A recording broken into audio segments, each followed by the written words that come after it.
be completing your development phase. Okay, so we will have many slides to go on.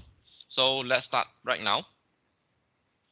Okay, so I try to resume.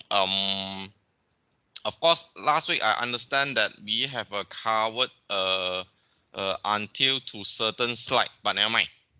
So I will start again at here. Okay, at the what I call the abstract here. Okay, so today we will be looking at the development phase. So what actually is about development phase?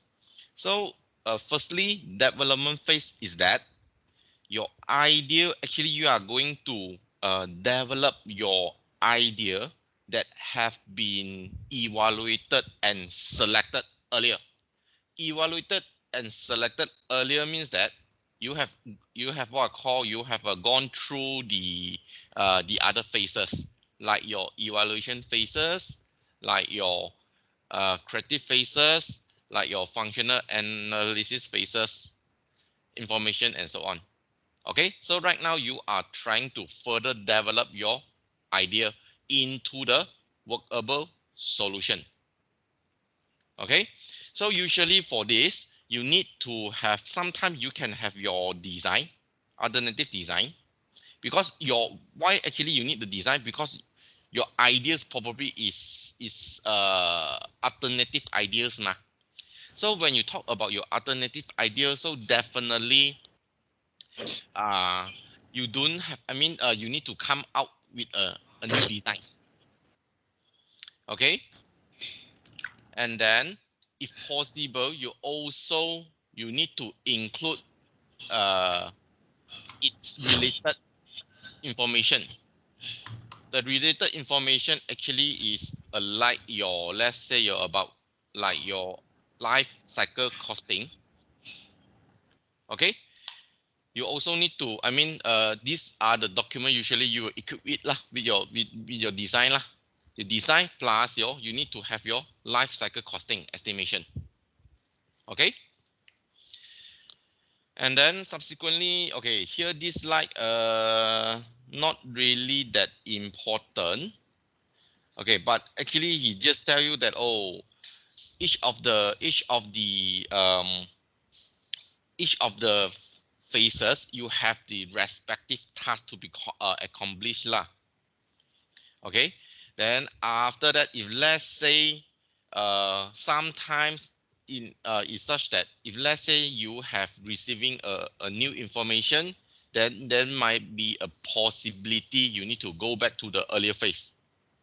Okay, if let's say either is your proposal be rejected, so you might need to go back to the earlier phase as per here.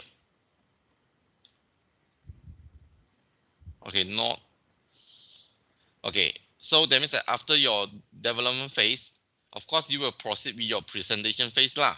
So in case anything, you will go back, you will go back, you will revert back. Okay. Okay, move on. Okay, so meaning to say that the goal of this development phase is to develop the idea. So that means that you continue develop your idea into the practical solution, no? Workable solution. No? Then of course, you usually your proposal, you are equipped with the calculation, sketches, then description of course, as well as the implication, let's say to the work programs, to the time, okay, to your construction schedule. So you are equipped this kind of info. Lo. So that's why since right now you need to talk about, you need to have your design, you need to have your life cycle costing estimation, you need to know about its implication. So therefore, most of the time, these phases usually will be the time consuming lah, compared to other phases lah. Okay, and then okay, here there's an important point. Remember, because in your VM, usually you will be tackling a few problem or few issue. Okay, so therefore, since you are tackling a few issue, a few problem, usually the proposal you will be treated separately. So that means that it should be the individually lah. Just like your earlier phase about your evaluation. So your evaluation, you supposingly you only can take address one problem. I mean that means that you only look into one issue. Unlikely you will just one form. I mean one evaluation. What I mean is that let's say about your complex democratic, it's unlikely that okay one form you were trying to see a few items together. That means that you see a few you try to address a few issues together. Well, it's unlikely you will do so. Usually you will be treated individually. So that means that you have one problem. So that means that you need one complex democratic form. So similar here. So since you have one issue, so each of the issue you will be treated independently lah. Okay. So of course, especially let's say you have one a few alternative proposal to one issue, to one problem. So each of the issue you will be treated independently lor. Then of course you need to make sure that when you develop, you need to make sure that actually you are doing what call you are studying or develop it comprehensively. Okay, because when you have an external team are involved lah, okay, or later you want to present your result to the external team, so most likely your comprehensive development proposal actually will be critical, because definitely they want to know about it, about the cost, about the implications, about the time. Okay, then of course you can say why actually you want to what are the reasons why you want to develop or to make sure your proposal is comprehensive enough. Definitely there must be a certain reason or certain factors. Of course, firstly, you can mention that actually is to provide the extension to the evaluation process. So meaning to say that from the earlier stage, for the earlier idea identified earlier, right now you are provide the extension. That means that you try to develop it to a workable solution. Okay, this has been mentioned earlier. Then of course, second is to avoid the miscommunications law, because your idea you need to be in detail so that people know, so that other people know what actually what you're trying to convey, what you're trying to propose, what you're trying to suggest. Because by seeing the detail, of course, they will know or whether this is acceptable or not, whether this is workable or not. Law. Okay, then of course, at the same time, just like I mentioned, talking about you need to know about the impact to your construction.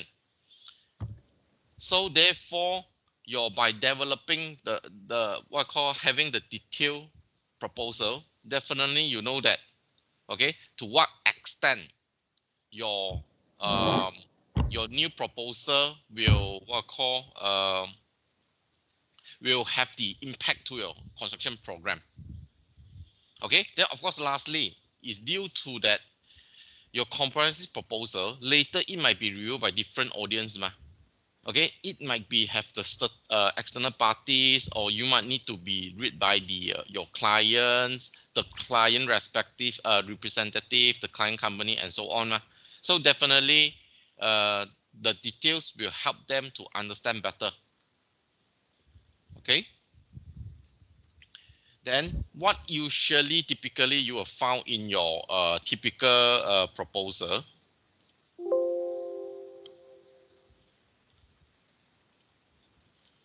May I know anyone would like to speak?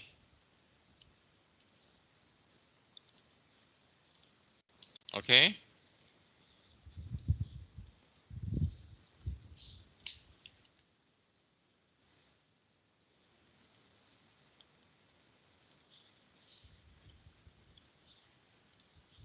Okay. So your typical content of proposal, you contain this 7 lah. Okay. I mean during this development. So usually this will be the typical proposal you're going to include. Of course, description of origin design. You describe what your original design is. Then second, definitely you need to describe your alternative design. Of course, third, you can try to consider the pro and cons of your proposal. Okay, here of course talking about the pros lah. Then of course when you talking about the advantages, you should highlight why your proposal should be accepted lor. Then of course here you can trying to look into the economic and non-economic aspect. Economic means that related to your financial, related to the cost lah. As long as those non-related to the financial, not related to the costing, actually you can classify as a non-economic aspect lah. Put it simple. Okay. Then after that, you also need to, of course, you need to know that it does not mean that each time your proposal will be perfect. Sometimes you have the limitation, so you need to admit it. So in such case, you can trying to describe the disadvantage as well. Because the reason is that at least others, the decision maker, they're aware of these disadvantages. Otherwise, later the decision maker they can blame you, saying that, oh, why actually you want to suggest this to me? Because after that let's say you didn't describe lah, you didn't include these disadvantages lah. So after that, let's say the proposal has been accepted and has been constructed, and then the end user have been the end user use it, then to come out to a certain extent, he noticed that, oh, this is something that the limitation given actually is something that he don't want, he don't wish. Then he will come back to you. Why actually you need? So in this case, you better to list down the downside first. Okay. Then of course the other reason is that when you list down the disadvantages lah, then of course sometimes you can force, or you can remind some sort like the reminder to the team member that, so for those in practical idea, it is better not to be included. That means that you auto eliminate those impractical idea. Because here you know that, okay, whether it works or not, whether it is workable or not. Okay, so by listing these disadvantages, you help the team member to eliminate those unrealistic idea. Okay, then of course you can you also need to have a what called a brief discussion or general discussion. So the discussion here you can be discussed in that of, firstly, the reason behind the proposal. That means that why actually you want to have this proposal. What are the reason behind? What are the reason that make you to want to use this proposal? Then of course when you try to explain the reason behind, you try to use it in a more simple way lah. Simple way means that you try to use the non-technical narrative. Non-technical means that because sometimes you know that each of the profession, they have their terms and terminologies. So this term and terminology sometimes are not understood by others profession who are not in that respective field. Okay, especially those is not from that background. So you try to convey the message, you try to justify in a more general way so that it can be understood by others. Then of course your discussion, you also need to look into about the implication. So implication, just like I already mentioned, you can talk about the impact to your construction program, to your construction schedule, to your time. Okay, you try to link it to your the impact to your construction time. Then of course your discussion, you also can try to discuss about the steps, the procedure for implementing the proposal, how you're going to implement the idea, the steps involved. Okay, so these are the a few directive point whereby you can use it in the discussion session. Then of course this is one of the most important part. You talk about life cycle cost implication. So you need to know the life cycle implication. That means that you need to able to develop what are the whole life cycle costing of the original design as well as your alternative design. Okay, so for this life cycle cost implication, or we call it as a whole life costing, WLC. Usually I prefer to use whole life costing lah, rather than life cycle rather than LCC. Okay, I will prefer to use whole life costing. Why? Because whole life costing actually is more comprehensive compared to life cycle costing. Okay, so you need to include this. So this is an important session whereby you will learn it how to calculate later. Of course, lastly, since you talk about your whole life costing, so definitely you need some supporting backup. So supporting backup means here, like example, like your building regulation, like your design standard. If you have, then you of course you have your catalog information like brochure and so on. Then of course you need to have your sketches, your design. Okay, let's say you talk about you have the structure, the new structure design and so on. Okay, you need to have the sketches and the design calculation. Then of course, since usually whenever you have the new proposal, definitely you have the cost calculations lah. Okay, then of course you can have your supply detail. In case anything, you have the you have the, it's some sort of like the appendices lah, supporting document, put it simple. Okay, so of course this supporting document, the purpose actually is to ensure that your proposal will be valid and workable lah. Okay, so without this one, actually it's some sort like it's not strong enough, it's not convincing enough. So this is very important section as well. Then of course, why actually you want to have this supporting technical backup? Because whenever you have this supporting backup, whenever the other team or the other people or even the original design team, they want to review, they can have an easy understanding, or they can have a full understanding of what being proposed.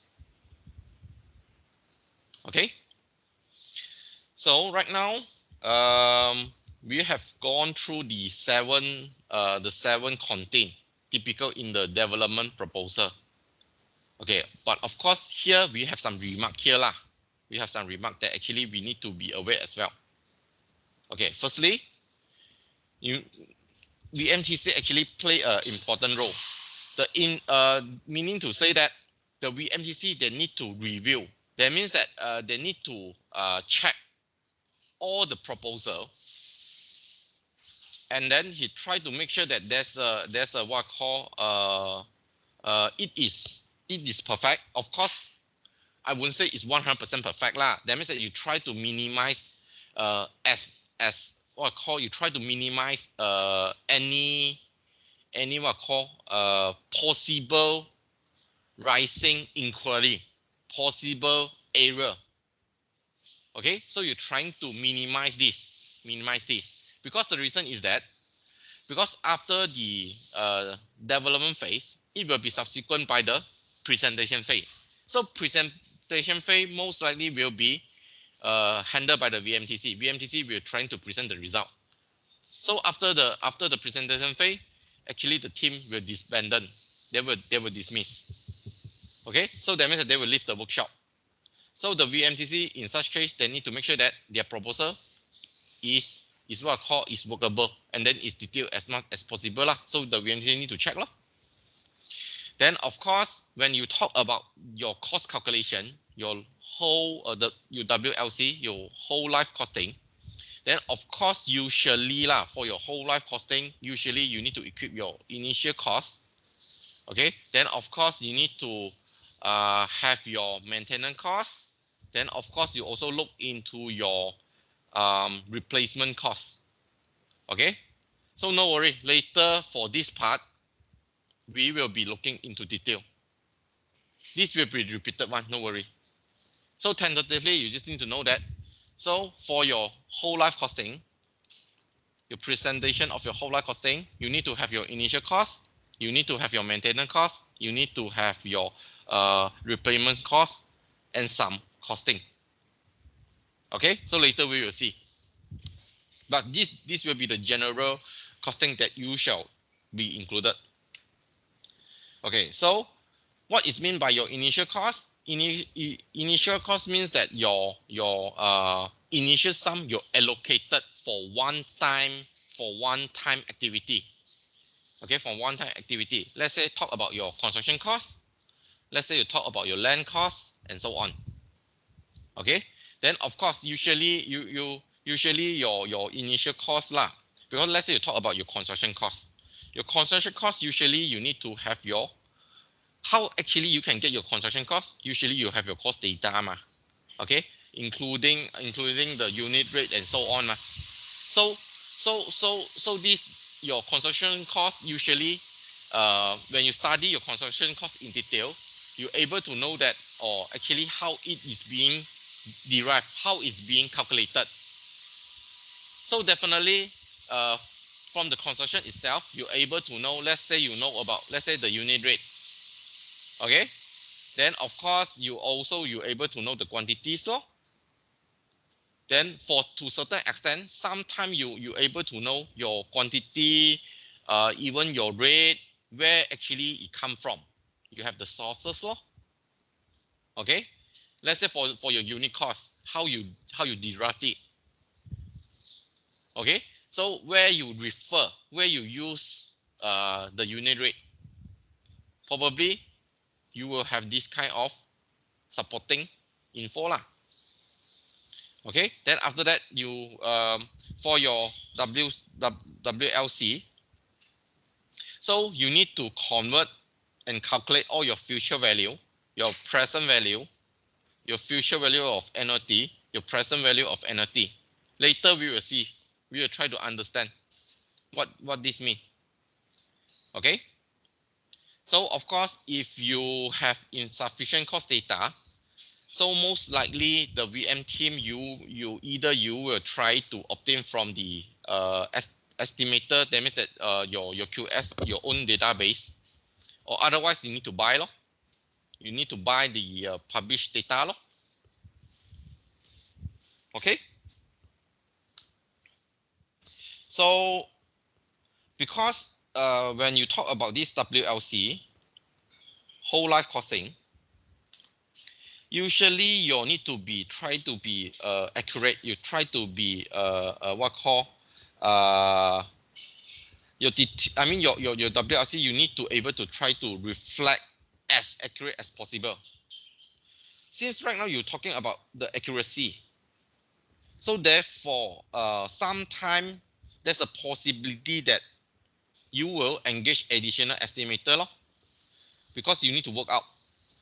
Okay, of course here you are talking about when you have a multiple issue, you have a complex complicated projects lah.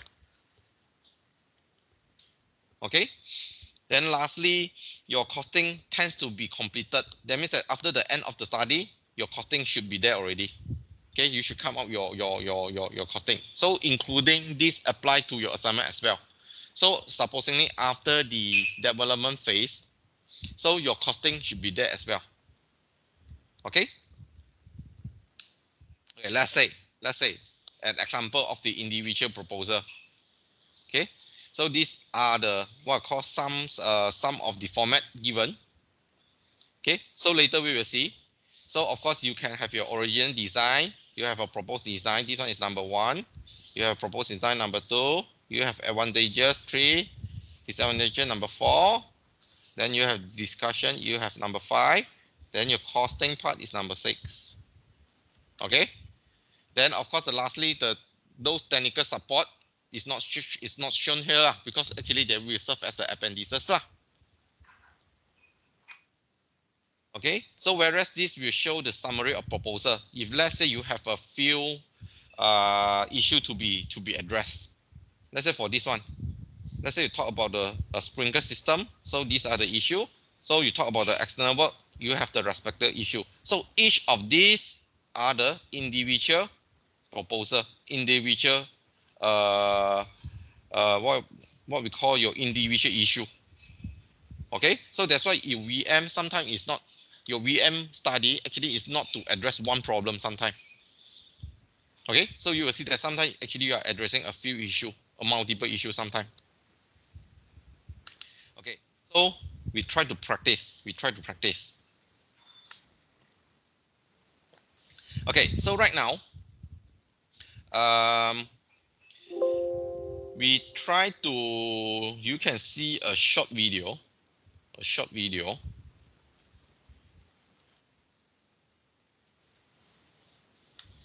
Hey everybody, right now Udemy is having a huge sale on their online courses, learning that one. Okay, this is about 4 minutes. We try to see this video.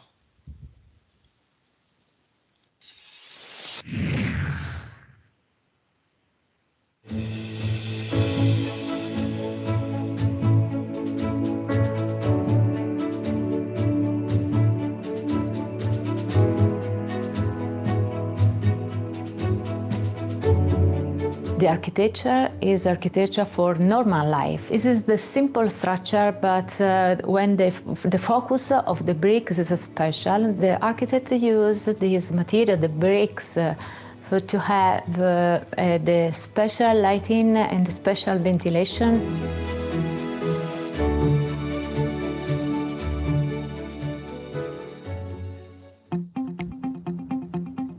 Termitary House. The name says it all, whenever the architects came up with it for this house. It means that the layout, with one central room to which all corridors, galleries and small rooms lead, resembles the building plan of a termite hill. With this ventilated, aerated structure, the house can perfectly react to the humid and sticky tropical monsoon climate. The architects imitated something else from the wood pest. The building material comes from the surrounding area. Our traditional houses were built by raw material such as wood and straw, or bamboo or brick, which is very beautiful and cool in the summer.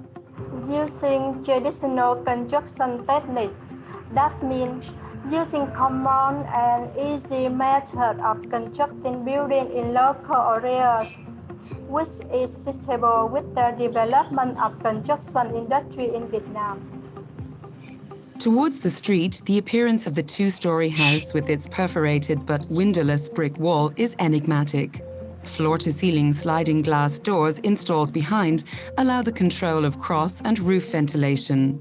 The principle of perforated walls was also applied on the upper level of the central living hall, so the residents can communicate with one another without giving up privacy and functional order. Brick can keep the warmth in a certain amount of time and then discharge down itself. The ventilation helps the house have a certain humidity and not to be too dry in the summer. Inside the termitary, the air is non-stop moving to measure the process of gas exchange. According to the architects, building all houses as termitaries, which are able to ventilate themselves and take advantage of sunlight, would create new residential spaces, allowing wind and light through. All secondary rooms, such as the storeroom, pantry, cabinets, toilets, and a small study, are very efficiently arranged along the long side of the living hall. Two brick stairs running in opposite directions save space. As sophisticated connections, they allow people to retreat to separate areas. The omnipresent brick varies between ornament and furnishings. We are applying this design for other buildings such as residence, hotel, spa, and coffee shop.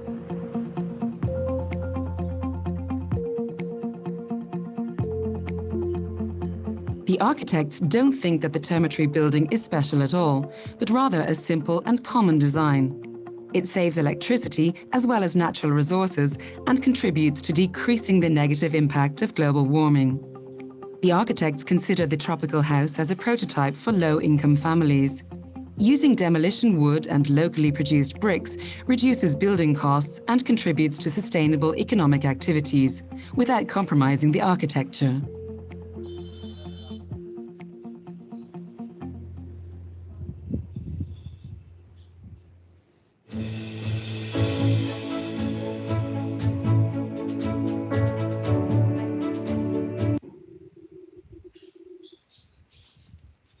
All right. For this building, we have seen it earlier. Okay, I think it's during the last phases I have trying to introduce this dormitory house. So based on this dormitory house, we try to come up the proposal. Okay, the proposal during the development. Okay, so let's see.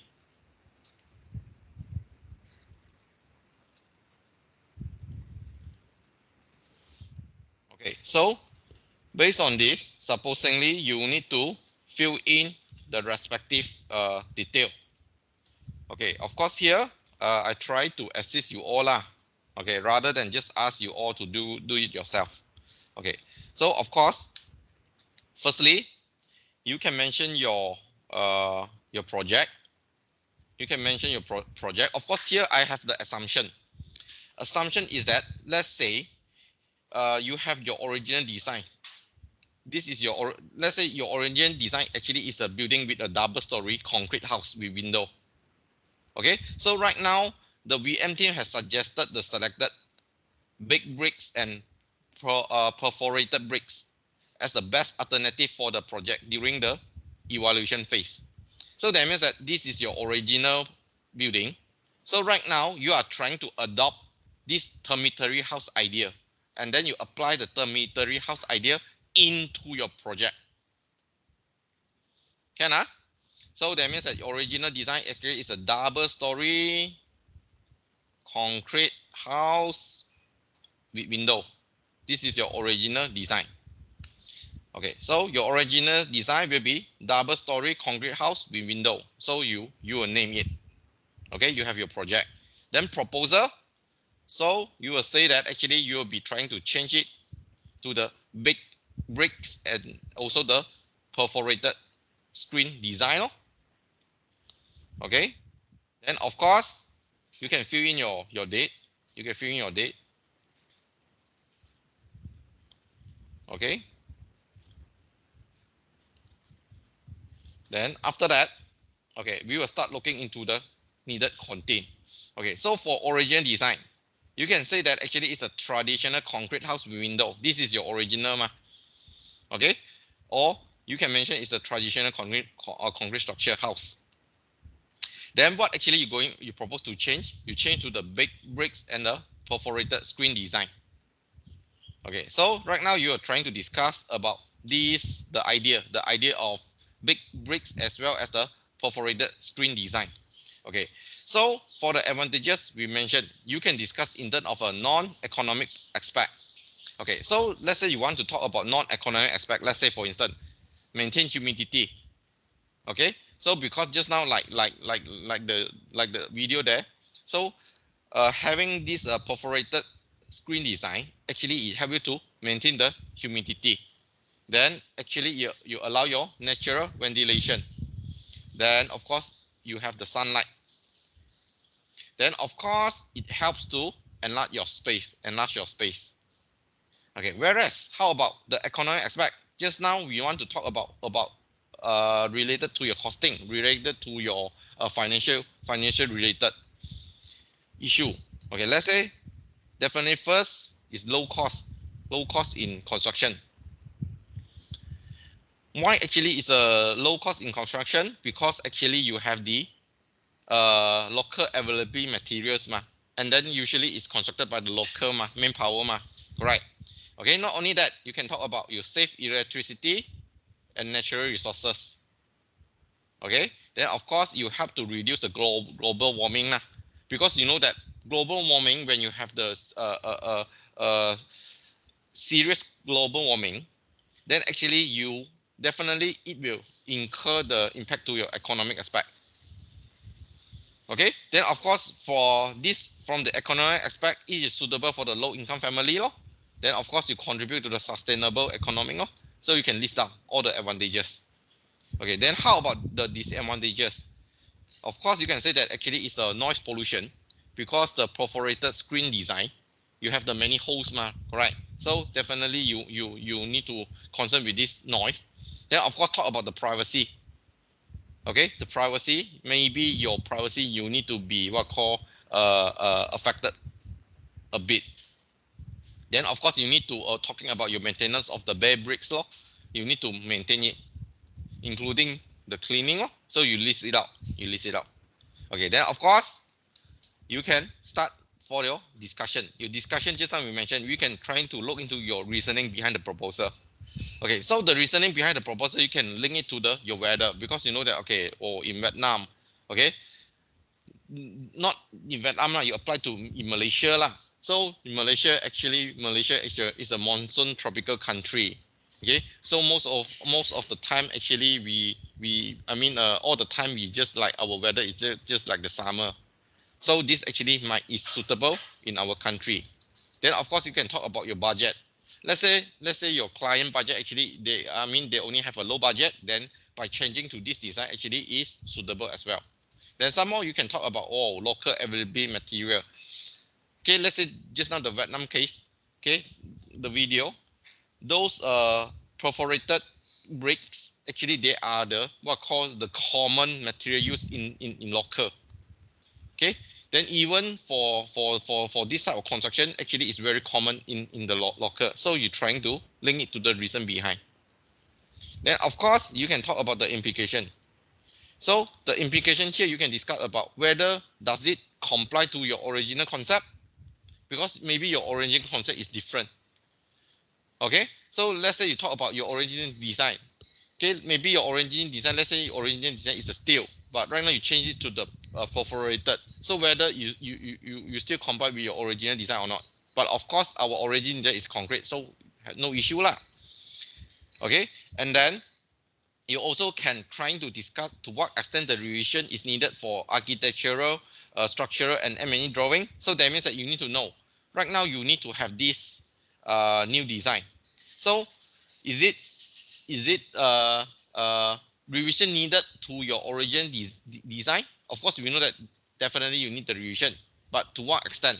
Is it your original design totally cannot be used at all, or actually only part of it you need the revision? You can discuss. Then of course you can discuss about the impact to your construction program and the schedule lah. Then of course you can discuss also the procedure for implementing. That means that what are the first and the subsequent step, how you going to do it. Then of course you can consult with the who lah, when lah, how lah. Okay, these are the questions that can help you to answer the procedures of implementing. Okay, then of course lastly we have 1, 2, 3, 4, 5. Of course lastly you need to have your life cycle calculation. Okay, for this part I don't have the detail. But never mind. Later we will have the example, the other example that whereby actually to guide you how to calculate your life cycle costing, your whole life cycle. Okay, then of course your entire proposal here you should equip with number 7, no? Your supporting data.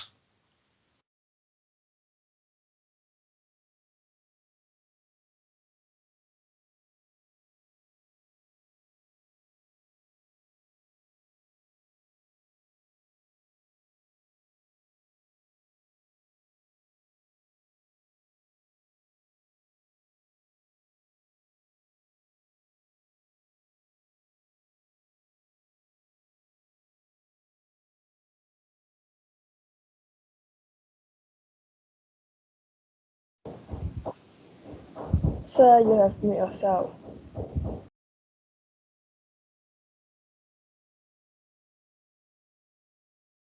Oh, sorry. I didn't realize it. That's why. Sorry. Okay, I repeat, I repeat. Okay. Okay, so right now we are looking at how you're going to fill in your dormitory house. Okay, so assuming your original design is a double-story concrete house lah. Okay, house with window. This is your original design. Then assuming right now your VM team, you adopt the dormitory house concept. That means that you are using the big bricks at the perforated bricks as the alternative, as a proposal to your double-story concrete house. So right now we try to see how you're going to fill in your detail. Okay, firstly, you list out, I mean, you name your, what is your original projects lah. You name it. Then after that, your proposal, what actually you're going to change. Then of course you can fill in your date. Okay, you fill in your date. Okay, then after here, you can start to write. Okay, number one, about your original design. What is your original design? So in this case, just now we mentioned here is the double-story concrete house with window. So you can say that it's a traditional concrete house with window or traditional concrete structure. Okay. Sorry, sir. I think we stop until the calculation of life cycle cost. You mean here, is it? Yes, Yes. never mind. Never mind. I quickly go through because just now I mute my mic. I quickly go through. Thank you for the reminder. Okay, then after that you talk about your proposed change. So this one is number 2 lor. You change to the bay brick and the perforated screen lor. Then you talk about your advantages. Advantages, you can look into the economic and non-economic perspective lor. Okay, as per the slide, you have the economic and non-economic perspective. Then of course, disadvantages, you try to highlight what are the disadvantages of this perforated and the big bricks. Then of course, you discuss also, you try to have the discussion. Discussion, you can look into the reason, you can look into the implication, as well as the procedure. So the the explanation here actually is to help you to explain. Let's say for this one, the reason behind the proposal, you can try to link it to the weather, the budget of the client, the locally available material, as well as the locally construction method. Then implication as well. For the implication, you try to look into whether does it comply to your original concept, to what extent the revision is needed. That means that whether you are going to change your whole design or actually you only to change part of your design. Of course, you can link it to your changes to your construction program lah. Okay, then lastly, you talk about your procedure. Procedure, you can talk about your steps lor. Who, when, how. This question actually will help you to answer your procedure. Then of course, lastly, you need to have this life cycle costing. This life cycle costing, this one later we will see how to calculate. Of course, for this proposal, I don't have the detail, but no worry, never mind. Later, we will see how we're going to calculate for the whole life costing. Then of course, you need to bear in mind your whole thing starting from 1 to 6, or your whole proposal are equipped by the 7. The 7 is your supporting document. Okay, supporting technical backup. All right. Okay, we move on. Okay, so right now we try to look into the whole life costing. So instead of whole life costing instead of life cycle cost, actually I prefer to use whole life costing. Although here, your earlier part, we see that, here is life cycle cost. Okay, but usually I prefer to use this whole life costing. Why? Because whole life costing, actually their definition is more comprehensive than the life cycle cost. To a certain extent, I will say that your life cycle costing, you include your life cycle cost. That means that your WLC, your LCC is inside your WLC. Okay, so that's why I will use WLC instead of LCC. Life cycle cost, usually you pertain to the building itself. Of course, it will it wouldn't be wrong. If let's say you just only use the LCC, wouldn't be wrong. But I would say, for me, I will prefer to use WLC. This is more comprehensive. Okay, if let's say you really go to study the definition of this whole life costing as well as the life cycle costing LCC, you will see this is more comprehensive. Okay, so here, the John Ruskin has said before. Okay, actually, usually it is not the cheaper thing in life that we want to possess. That means that we are not we try not to have the cheaper thing. Okay, most of the time we try not to have the cheaper thing, but actually what we want is that we want the expensive thing cost lesser. Okay, this is most of the time. Okay, this is mentioned by the John Ruskin. Okay, so it here actually highlight that, oh, actually we trying to we trying to get an item with less cost. Okay, so right now we try to we try to study the definition of whole life costing. So I will use WLC. I will use WLC.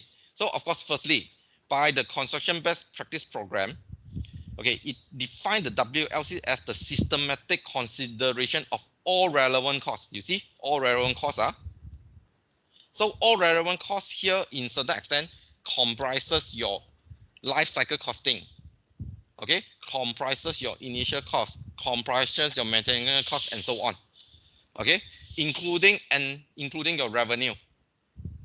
Okay, then associated with the acquisition and the ownership of an asset. So that means that, okay, so when you have the asset, so when you talk about the life cycle costing, you talk about all the costs and revenue associated to your asset. Okay, another whole life costing definition. Okay, actually it's an economic assessment. So you're trying to assess it in the economic perspective. Okay, and then whereby you need to consider all your significant costs of ownership, okay, over the economic life. This is another keyword, economic life. Economic means that your entire, the building entire life, Of course, expressed in terms of equivalent dollars lah. So of course in Malaysia we express in RM lah. But that means that we're trying to use the economic assessment, whereby you consider all the costs throughout the building life. Okay, and then next, okay, another SMLCC. Okay, another document that try to define the whole life costing. Is all economic evaluation. You evaluate the economic perspective that cover all your costs. Okay, then of course across your time horizon. The time horizon meaning to say that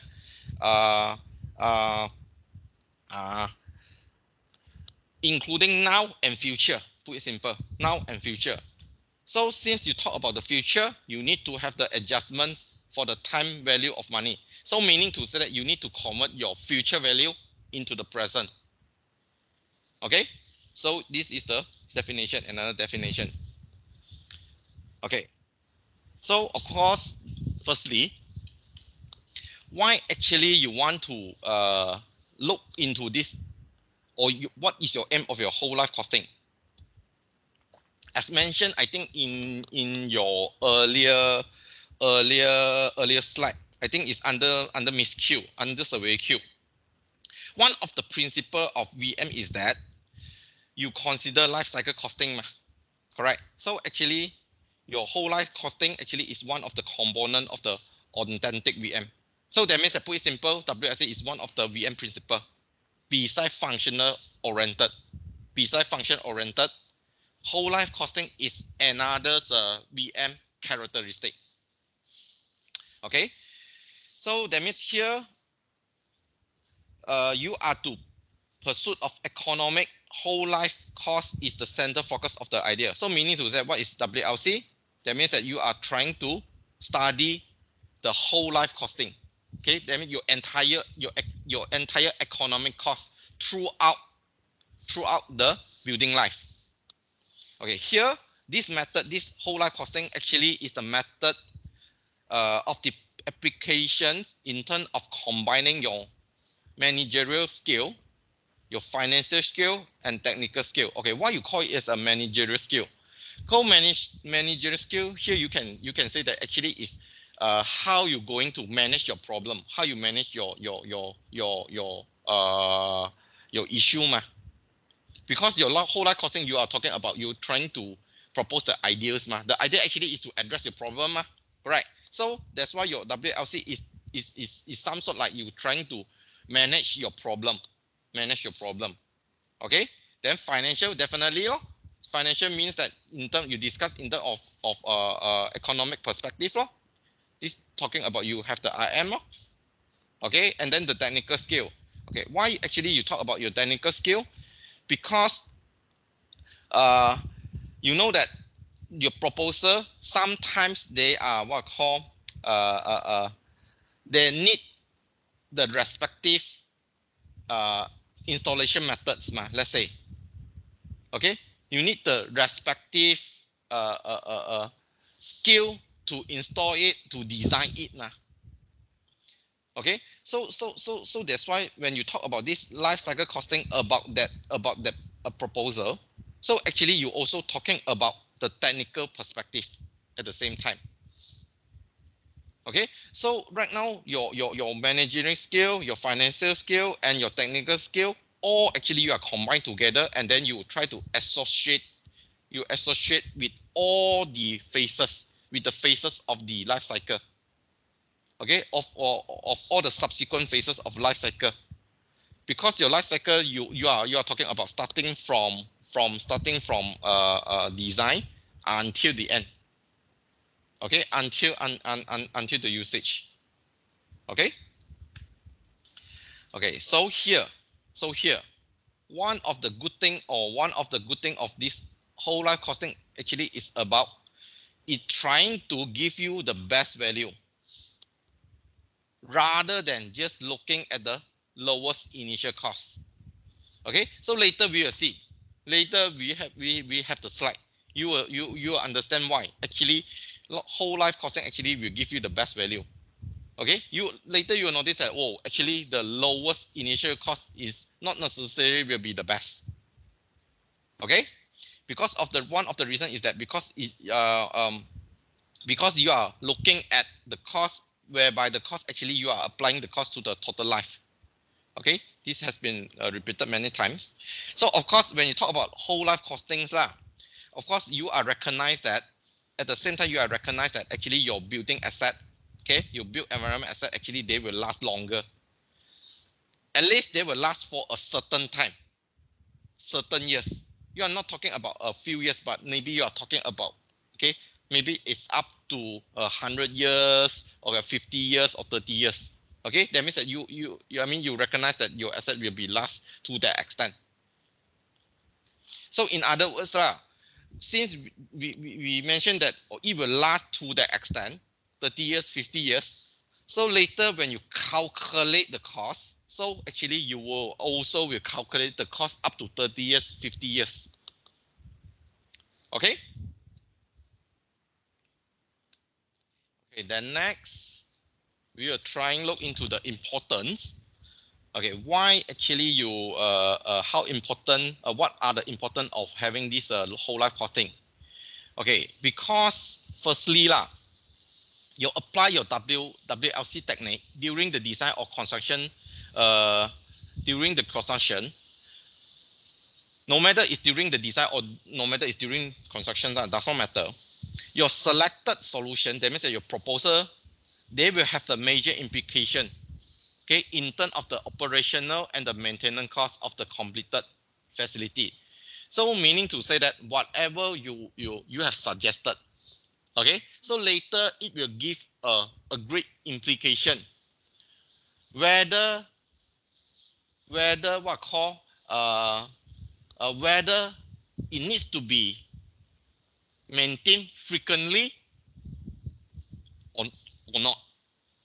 Okay, as well as the associated cost of the maintenance.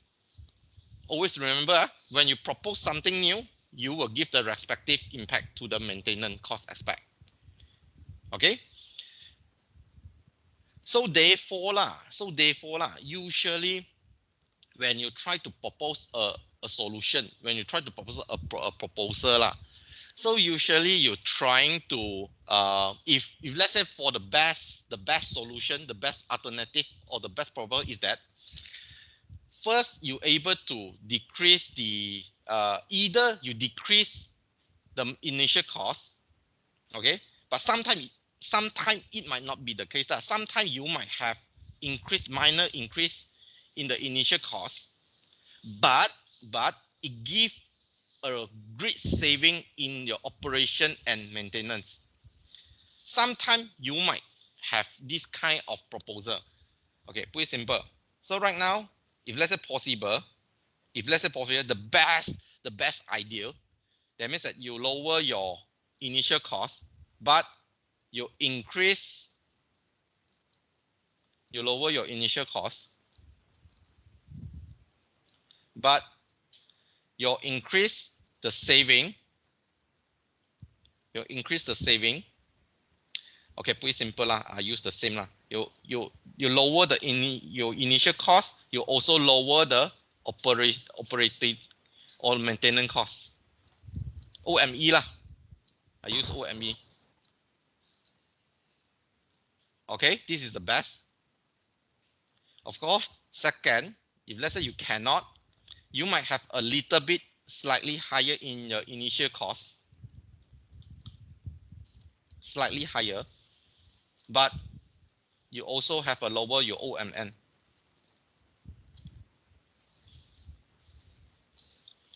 Okay. So of course, number one, let's say you cannot achieve, never mind, you go to number two. So that's why VM, right now you will see that for your VM, not necessarily must be lower cost, not necessary. Okay, sometimes your VM, as long as you can justify that, end out you give a better value to a client, your proposal to the RM can be increased. Okay. Okay, here there are some reasons. Okay, why actually we focus on the life cycle costing, whole life costing. Okay, here mentioned already, we focus on the whole cost rather than initial cost, mentioned already. And then second, actually is an effective choice, effective method. Because right now you will be comparing a few proposal. Okay, so you will choose among the few proposal, you will know which one is better. So that means that actually it's an effective method, okay, to select or to compare a few proposal. And then third, because your life cycle costing, actually you consider over the lifetime. That means that until the end of the building. Okay, this is another great what I call a unique characteristic of this life cycle costing. Okay, and then of course you can say that this life cycle costing actually is an asset management tool. Asset management in certain extent, you are talking about how you're going to manage your buildings. Okay, so actually it's one of the tools that help you to identify the operating costs as well as the maintenance costs, but at the frequent interval. So meaning to say that it help you to know your operating costs as well as your M&E costs. Okay, let's say your building can last for 30 years. Okay, so throughout these 30 years, you need to have your maintenance costs as well as your operating costs, correct? So this whole life costing can help you to calculate for the interval. Interval means that, let's say for after certain years, let's say after fifth year, every fifth year you will be having your operating cost as well as your M&E cost. Let's say for instance, so you're able to know every 5 years how much the cost needed. This is what this means. Okay, you know that the interval cost needed. the cost needed for the interval duration. Okay, then number 5, enable this cost to be correlated with changes in working practice such as hour of operation, the introduce of new plant and machinery. Of course here, okay, when you adopt this whole life costing, by referring to your let's say your original design lah, you know that by seeing your original design requirement, as well as your what call your original design requirement, you know that, let's say, because your original design, maybe you want to talk about, I mean, you concern about the hour of operations, okay, because let's say right now you want to reduce your hour of operation, or you want to enhance your efficiency. So right now you can try to introduce the alternative whereby it can help you to works better. Okay, so that's why some more, when you propose the new plan that actually help you to works better, you also know about it costs. Okay, you also know about it costs. Then of course, lastly is about this method, this whole life costing, you can be used throughout any phases. Okay, any phases of your building life. Okay, can okay, so right now about 9:30, so I think we will take 5. We will take 5. We will take 5-minute short break. Then after that, I will continue with this cost involved in whole life costing.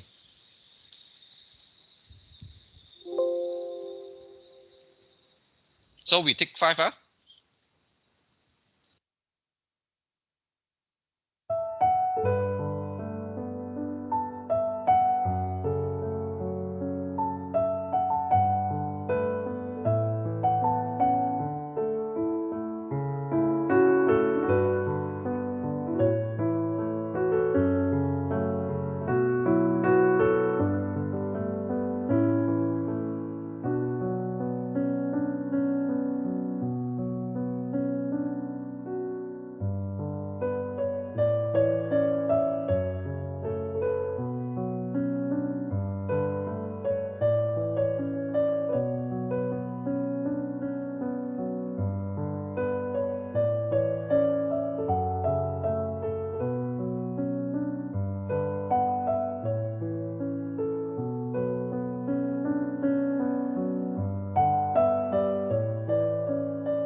Okay, is everyone back?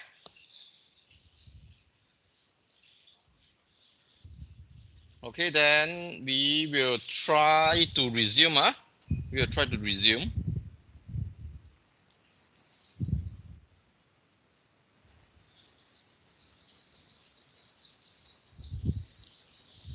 Okay, so we continue here. Okay, so since we talk about whole life costing, so right now we're trying to see what are the costs involved in the whole life costing. Then of course you can classify that the following costs are the main element of whole life costing. So you cover your initial costs, your operating costs, operation costs, your maintenance costs, your replacement and alteration costs, taxation costs, your salvage revenue and disposal costs. Okay, so we are trying to understand what this each cost means one by one. Okay, so we move to the first one. Okay, so initial cost. So you can say that what is initial cost? Initial cost is the cost, let's say, involved in the feasibility study. Okay, your land acquisition cost, that means that the cost for you to purchase your land. Your professional fees for design. Okay, you need to pay your professional. You need to pay your profession. I mean, for you to for the design. Then you need to pay your fees and the statutory charge. You need to pay to the, let's say, for the DBKL for your local authority. Okay, so you need to pay. Then of course you can talk about your project management or site costs. Then you have the legal advice. Okay, then of course you also talk about your construction works and the furnishing and fittings. Okay, so meaning to say that these are the costs. Sometimes you can call this initial cost as the capital cost lah, sometimes. Okay, but of course, if let's say you really study the definition of capital cost and the initial cost, there are differences. But let's say you want to for you to easy to understand, you can call it as a capital cost lah. Okay, so usually these costs are normally established. So whenever you have your whenever you want a project, or whenever you agree on the changes, so actually these costs are established. Okay, so you have your initial costs.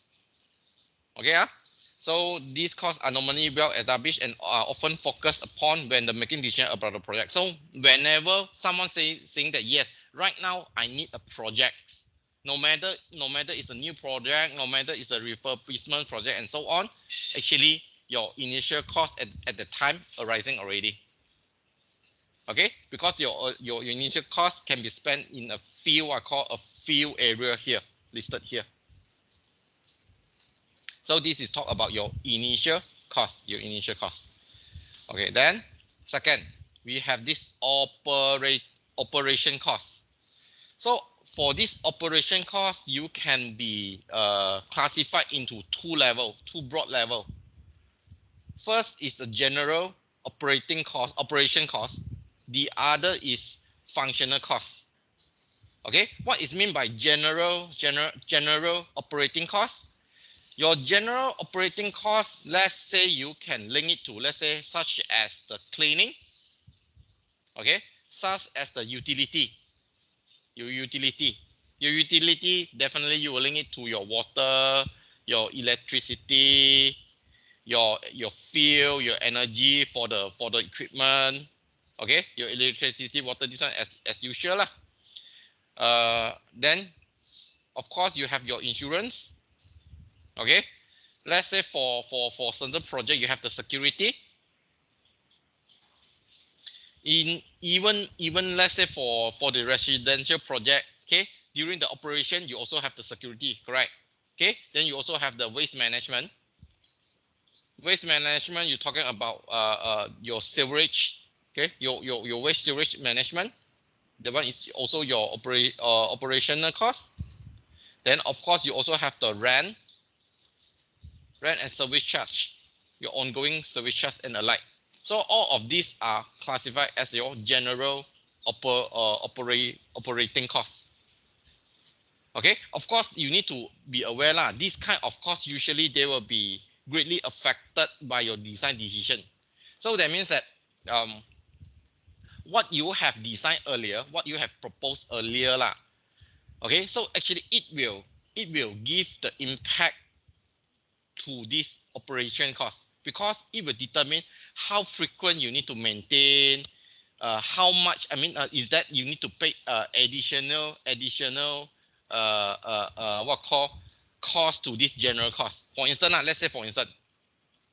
let's say you talk about the electricity. Let's say the initial design, they have designed in such a way that end out you need to have to consume more wattage. Let's say for instance, end out your building you have to consume more wattage. So end out in certain extent, it will give you, you need to pay more. Okay, so similar for the rest lah. Similar for the rest. So all of this you classify at the general costing. Then of course the other one, you can link it to the function cost. Function cost, what is meant by function cost?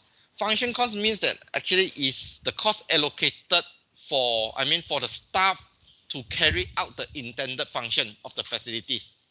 Of course, one of the good example is the prison. Okay, let's say for prison you need to engage. Okay, you need to engage some of the staff so that you only can let the facility to be functionable. Okay, so this is actually a functional cost. So this functional cost, general cost, you can classify under this operating cost.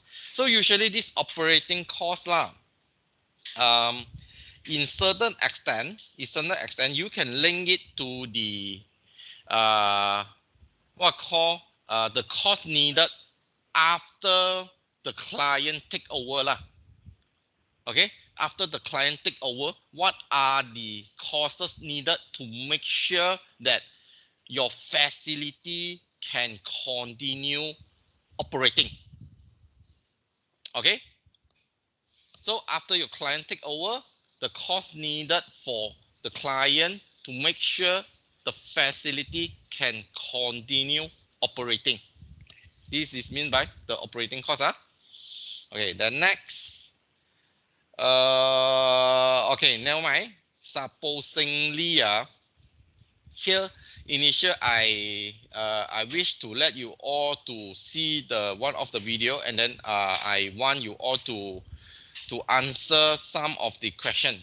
Okay, that's only one question, but never mind. We will leave this at the end of the lecture. So similarly, there will be some announcement. About your extension of your VM group assignment deadline. The other one is about the additional VM lecture class. Okay, so I leave this later at the last slide. So to make sure I remember this slide, I will move to the last slide first.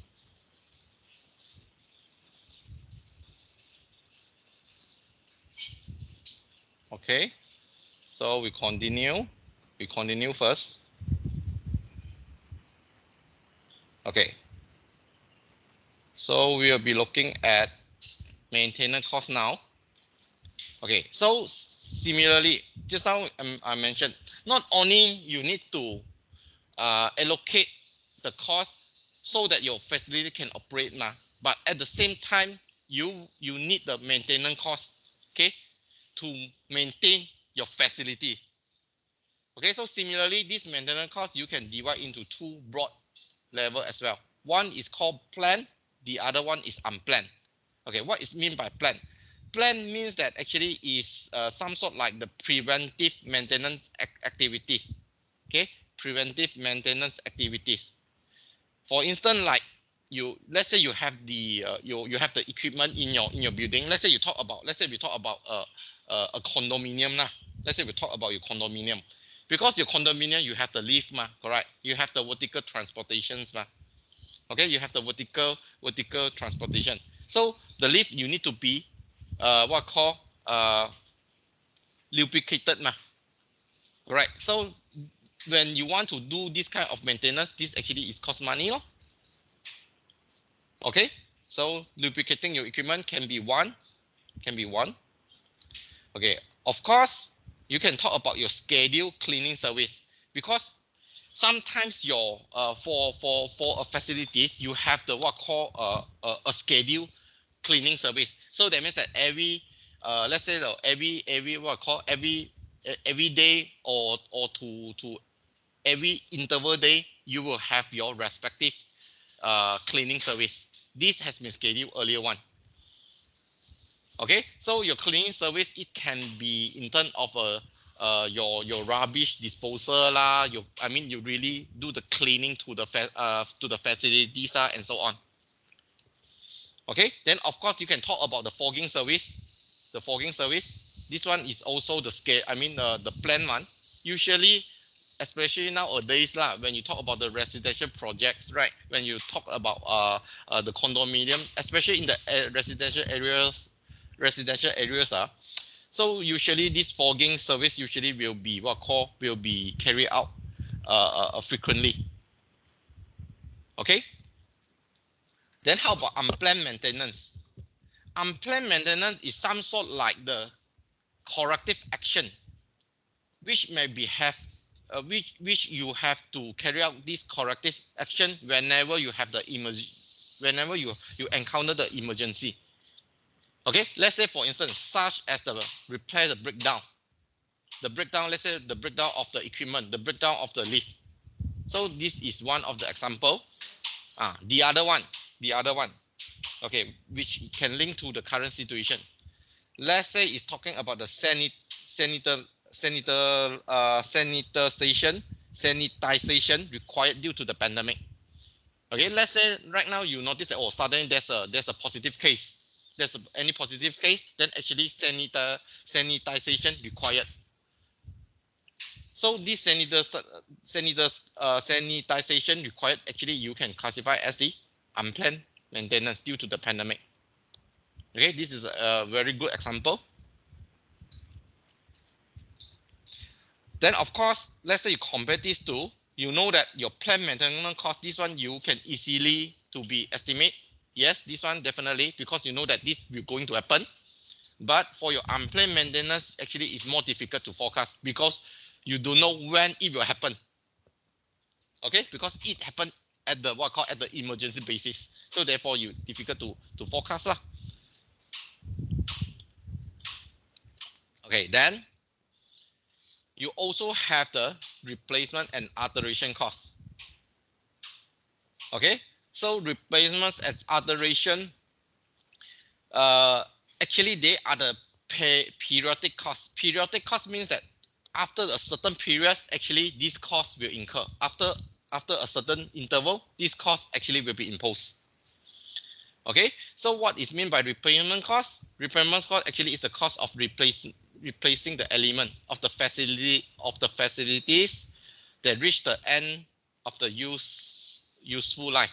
So that means that usually those spoiled element which cannot be repaired, you will just replace it. You will just replace a new one. So when you replace a new one, this one we classify as a replacement cost. Okay, and then you have another called alteration. Alteration means modification, refurbishment, put it simple. So actually is to do with the function use of the facilities. That means that you are trying to improve the functional use of the facility. Either you try to enhance it or you try to modify the functional use. You convert it either. So you talk about this alteration. Of course, this is even more difficult to be forecasted. Because replacement cost, actually this one is more easier, because you know that for what after a several interval time, you need to allocate the cost for this replacement. You already foreseen, you already know that. Okay, but for the alteration, it's difficult to know. Okay, you also can call it as the redecoration cost. Okay, then next. Okay, then you can talk about the taxation cost. You also have the taxation cost. Okay, so you need to be considered in life cycle costing to the extent that they may be recoverable tax allowance against certain item of expenditure. Okay, so meaning to say that for certain you need to pay for this taxation cost as well. Okay, because you will be having some tax needed, imposes to your building. For instance, the tax related to your building. Okay, let's say you have this RPGT, real property gain tax. If let's say you have learned your property development, I think most of you know what is RPGT. Okay, this is talking about you trying to sell and purchase your the second-hand property. Okay, so you have this RPGT. Then of course, related to the buildings one, you have your quick rent. Okay, you also have your partial rent, you cukai petak. You also have your assessment tax, you cukai taksiran. Okay, these are the tax you may classify as under this taxation cost lah. Okay.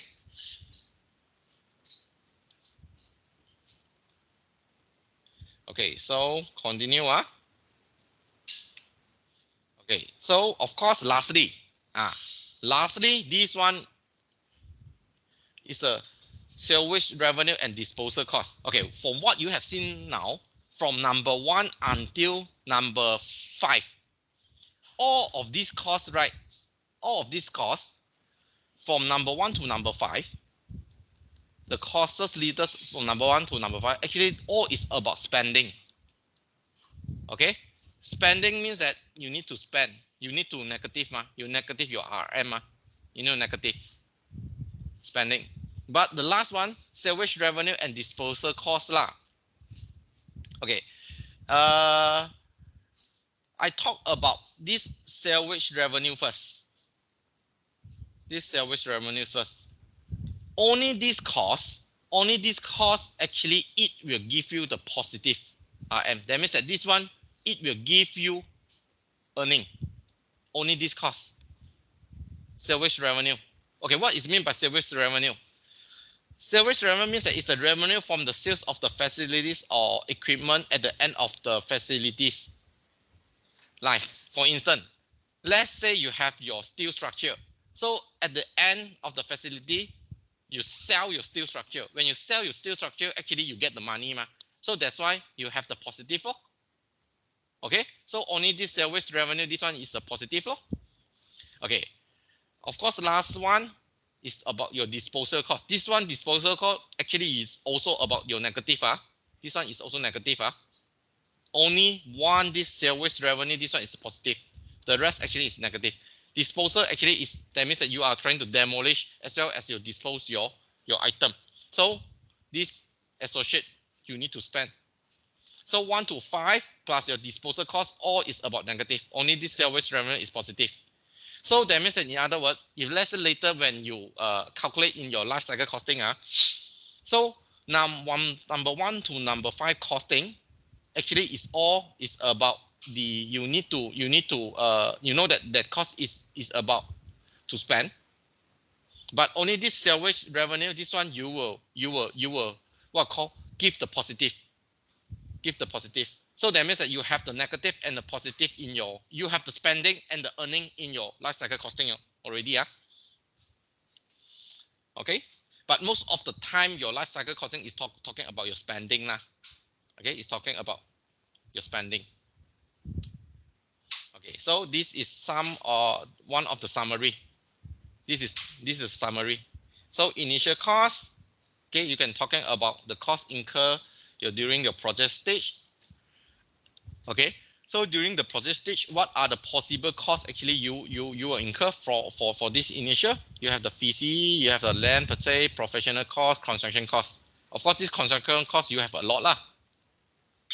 Okay, then when you come to your occupational, so you need to have your operation, you have the maintenance, you have the adoration, you have the taxation.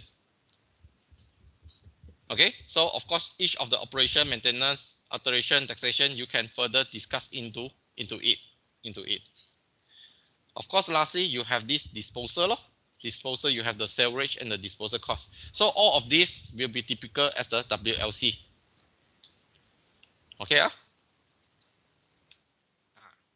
Right now, we're trying to see. Just now I mentioned why actually sometimes by focusing, just by focus, the initial cost is not sufficient.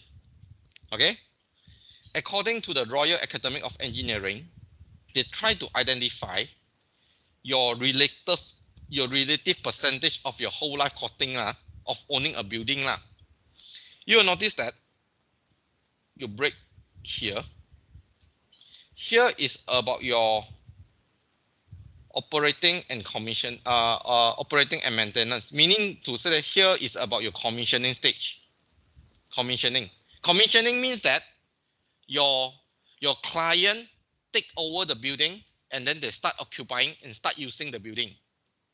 Okay, so design and construction stage, here you will see about 20% only, you see the cost 20% about. But your commissioning, operating and maintaining until your disposal is talking about 80%. Okay, so that's why you will notice that your following costs, this we can call it as a following cost. This following cost actually it gives you more. It gives you more.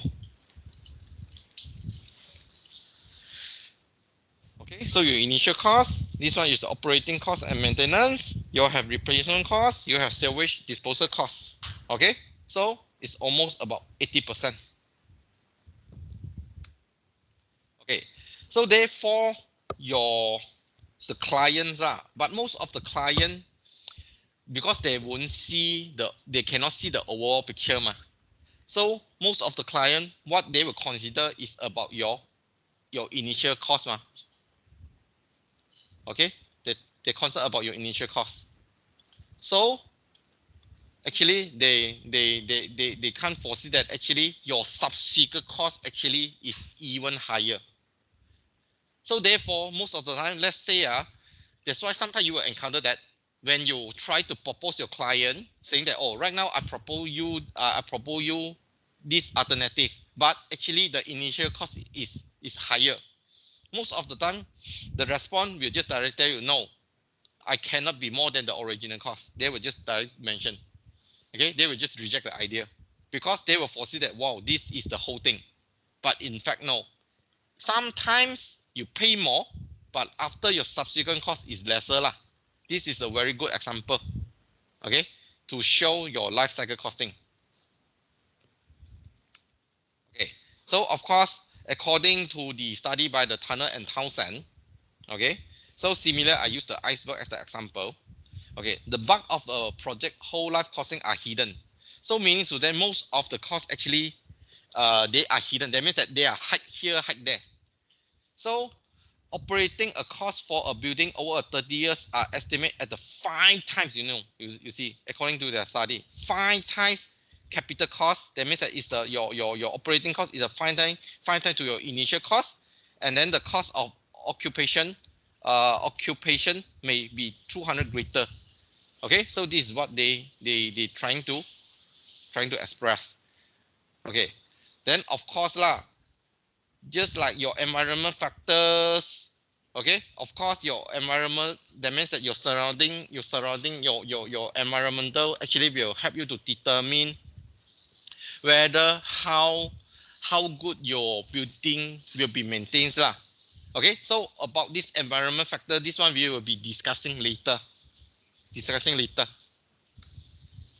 Okay, so operating costs you have learned. Okay, your capital cost you have learned, cost of occupation you have learned okay, earlier. Okay, so I just share you some of the let's say next time lah, some of the real things lah. Next time, let's say you want to, let's say you have the effort, you want to purchase a property, purchase a property. Okay.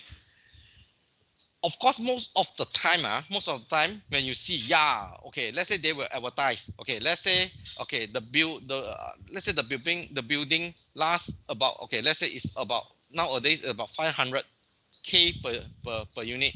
Okay, let's say in Klang Valley lah. Of course, we are not talking about the low cost house. We are talking about the average. Of course, let's say you're talking about the low cost house is about 300K below lah. Should be 300K and below lah. Maybe in Klang Valley it's 200 lah. 200K in below. Okay, talking about your building.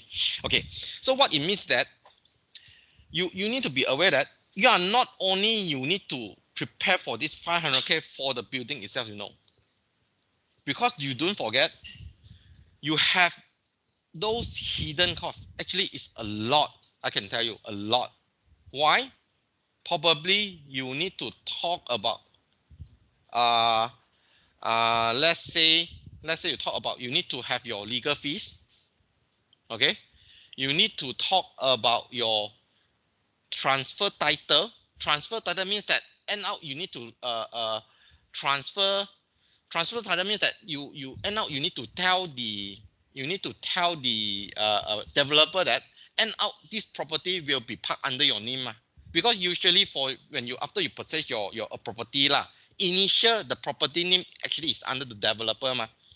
Okay, so after the DLP, after you have stopped occupying the building, so usually the developer will ask you to transfer the title to you. That means that your transfer the name to, that means that right now you can 100% to own the property ma. So when you talk about this transfer title, don't forget you need to pay another round. You need to pay to the lawyer, you need to pay to the land office. Okay, just like I mentioned, initial when you purchase, okay, of course you need to pay the legal fees. Of course, most of the time nowadays, the developer trying to tell you that, oh, for the legal fee they absorb, so you are free of the legal fee. Yes, that one is free. I agree. Okay, but subsequent after the DLP, okay, you have start occupying the building. So right now you are talking about the title transfer. So title transfer, you need to pay to the land office. Okay, you need to pay for the legal fees to your lawyer, because your lawyer need to help you to execute the legal documents. Okay, don't forget you still, let's say you stay in the, let's say in the high rise. So when you stay in your high rise building, definitely you need your maintenance cost every month. Okay, you need to pay your maintenance costs. Some more, not only that, every year you need to pay your land costs. Okay, you need to pay your cukai petak, you need to pay your cukai tasiran. So these are all the subsequent costs, you know, beside the normal utility costs. Okay, beside the normal utility costs. And then some more. This 500K talking about when you start purchasing your property, this 500K only refer to the building itself. Okay. How about your insurance? Insurance means that your personal insurance. Personal insurance means that if let's say in case there's anything happen, okay, so the bank actually they have the compensate now. So that's why you will come across those kind of like MLTA lah, MRTA lah, those kind of things. Those also is the cost as well, you know.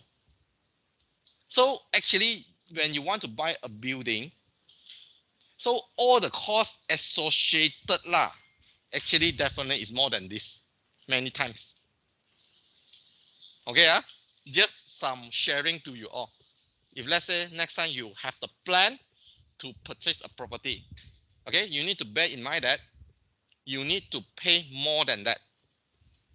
Okay, I already mentioned you have the legal fee or land cost, I mean land office, you have the maintenance, you have the utility, then you need to pay every year or every month or every quarter to the authority, those are the fees incurred to you. Okay, next time when you have the property, you will know. Okay, okay, so just now we mentioned for your whole life costing applications, actually you can be applied in different stages. Okay, you can apply in inception, design, construction, occupational, and commissioning, as well as let's say you have your equipment. Okay, you also can use the whole life costing application to what call to help you to conserve your energy. Why? Because you are trying to study which equipment, which system actually give you the best. Okay, so similar to the sustainability. So when you want to have your this kind of sustainability design or system, so actually you also can use this whole life costing to calculate which of the option is better. Okay, so your whole life costing can be applied in quite many areas. Okay, here we come to a core part. Okay, so since we keep discussing this WCL, whole life costing,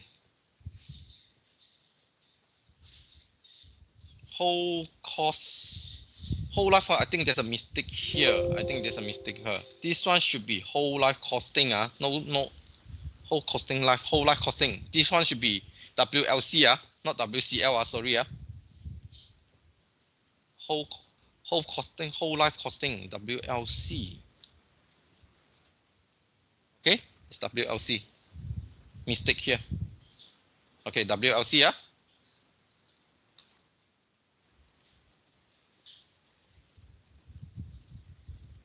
Okay, so about this,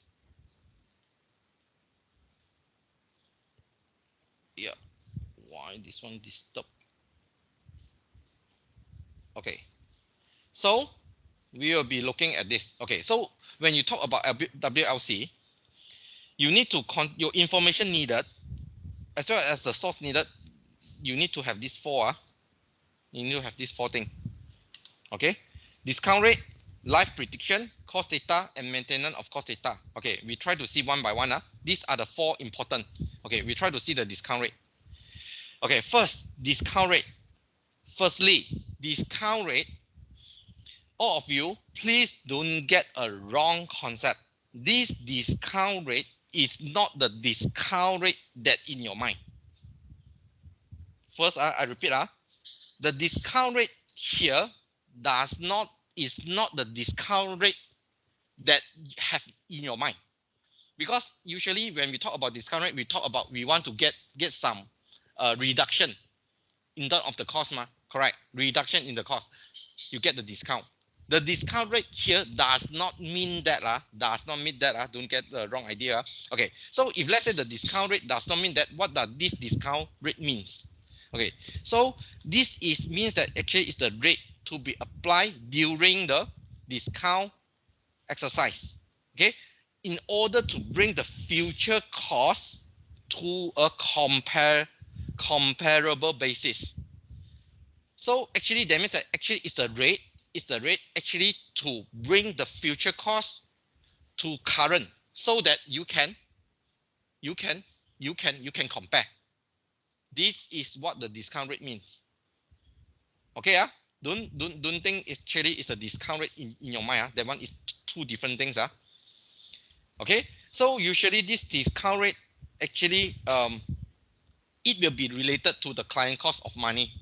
Okay, the client, you will be related to the client cost of money.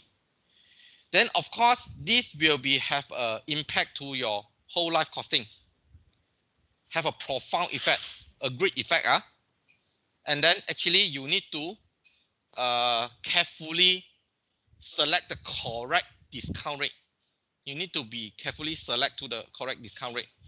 Okay, because this discount rate actually it will have a it will affect your W life cycle costing lah.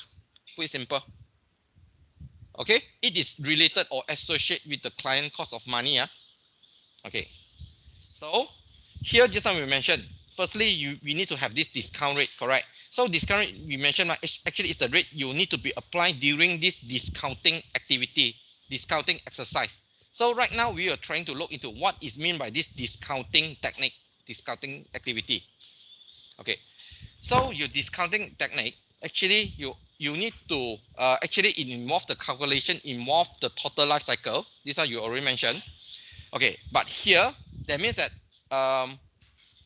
because you talk about, when you talk about your whole life cycle, you know that actually your building, actually it will last for many years ma. That means that it will across a time horizon ma, correct?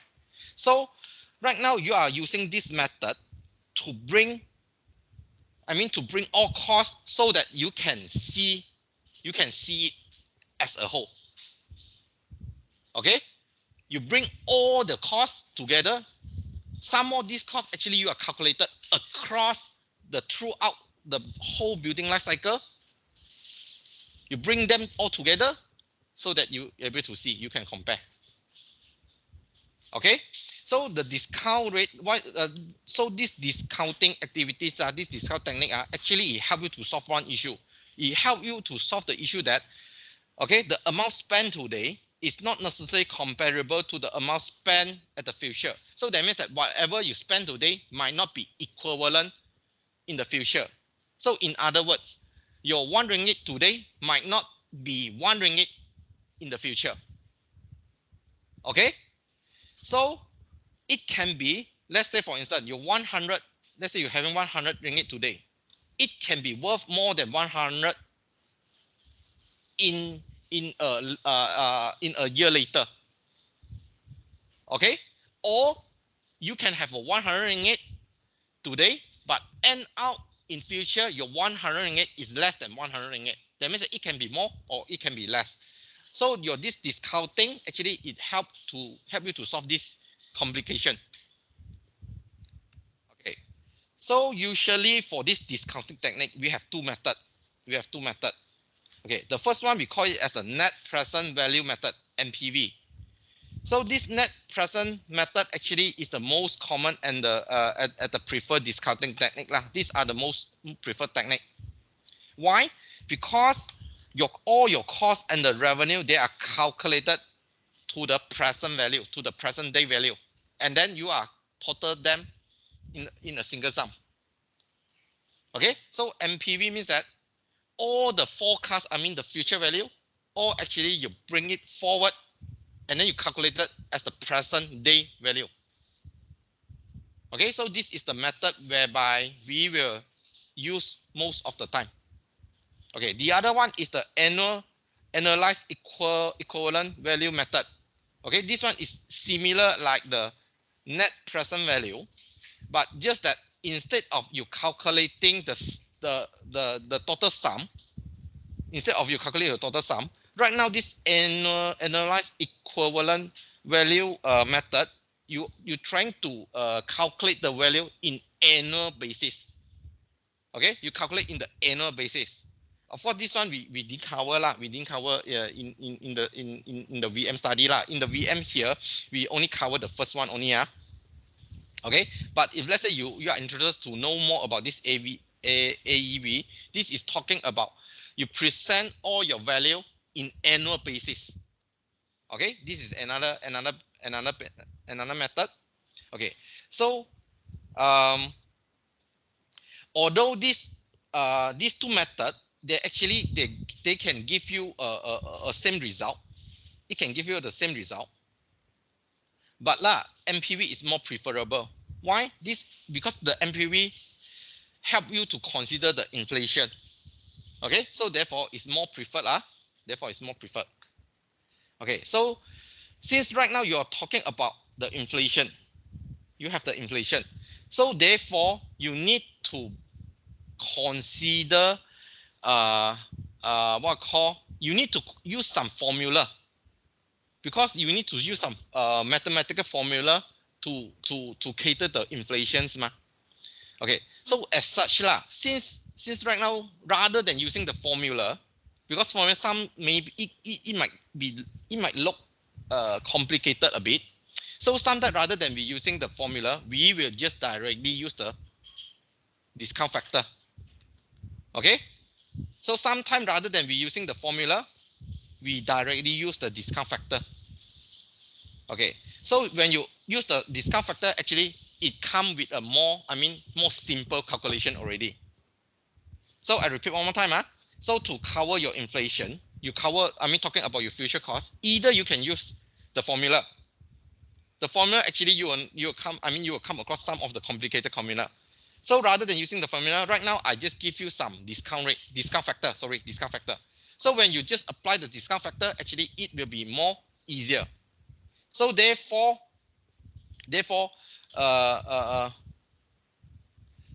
available for calculation of discount. Oh, sorry. That one is the standard interest rate table. Sorry. Again, one more time. Okay, your formula actually you need to calculation of the discount factor. Okay, discount factor actually is not the discount factor is some sort like you want to know how to equivalent your future value to be the present value. Okay, that means that you need to multiply this discount factor with your future value so that it will be equivalent to your present value. This is what I mean. So for this discount factor, sometimes it is much easier. You just refer to the standard interest rate table. Okay, so I repeat one more time. Discount factor is for you to calculate or to bring the future value. That means that you need to multiply with your future value so that end out the result will be presented in the current value. Okay, so let's say we see the standard interest rate table. Let's say you talk about your standard table. This one, most of you, I think you have this discount factor table. Yes, you will be having this. You have the future value of 1 ringgit. You have a present value of 1 ringgit. You have the future value of ordinary annuity of 1 ringgit. You also have the present value of ordinary annuity of 1 ringgit. Okay. So by using the factors, actually you just use the factors here, the figure here, and multiply accordingly. That actually you get the answer. So therefore, it's much easier. Okay. So we continue. So discount rate, just I mentioned already. Okay, let's say you still not able to get what is meant by discount rate. So actually, in other words, actually it's the rate you use when you want to adjust the time for value. Okay. So another example already given. Okay, so you have 1 ringgit today because after year you will be receiving more than that. Okay, so actually it's the rate you use when you want to adjusting for the time value of money, the rate. Okay, then next. Okay, so before we look into the calculation, right now we try to understand these 4 things. Okay, future value, present value, future value of annuity of 1 ringgit, present value of annuity of 1 ringgit. Okay, we try to understand this concept first. Okay, for this concept, okay, I try to use an Excel to let you to understand. Okay, so when you talk about future value of 1 ringgit, what does this mean? That means that you will assume that money that you have now, it will have an extra value. It will be more worth over the time.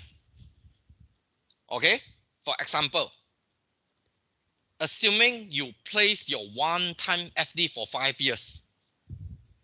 Okay, let's say for instance, you place your FD for 5 years. Of course, here the FD here, you need to assume that your FD actually is 5 years. That means it's locked for 5 years. Of course, right now our FD usually is locked for 12 months only, correct? So right now, to let you to understand this concept, right now you assume that you place an FD and then actually lock for 5 years.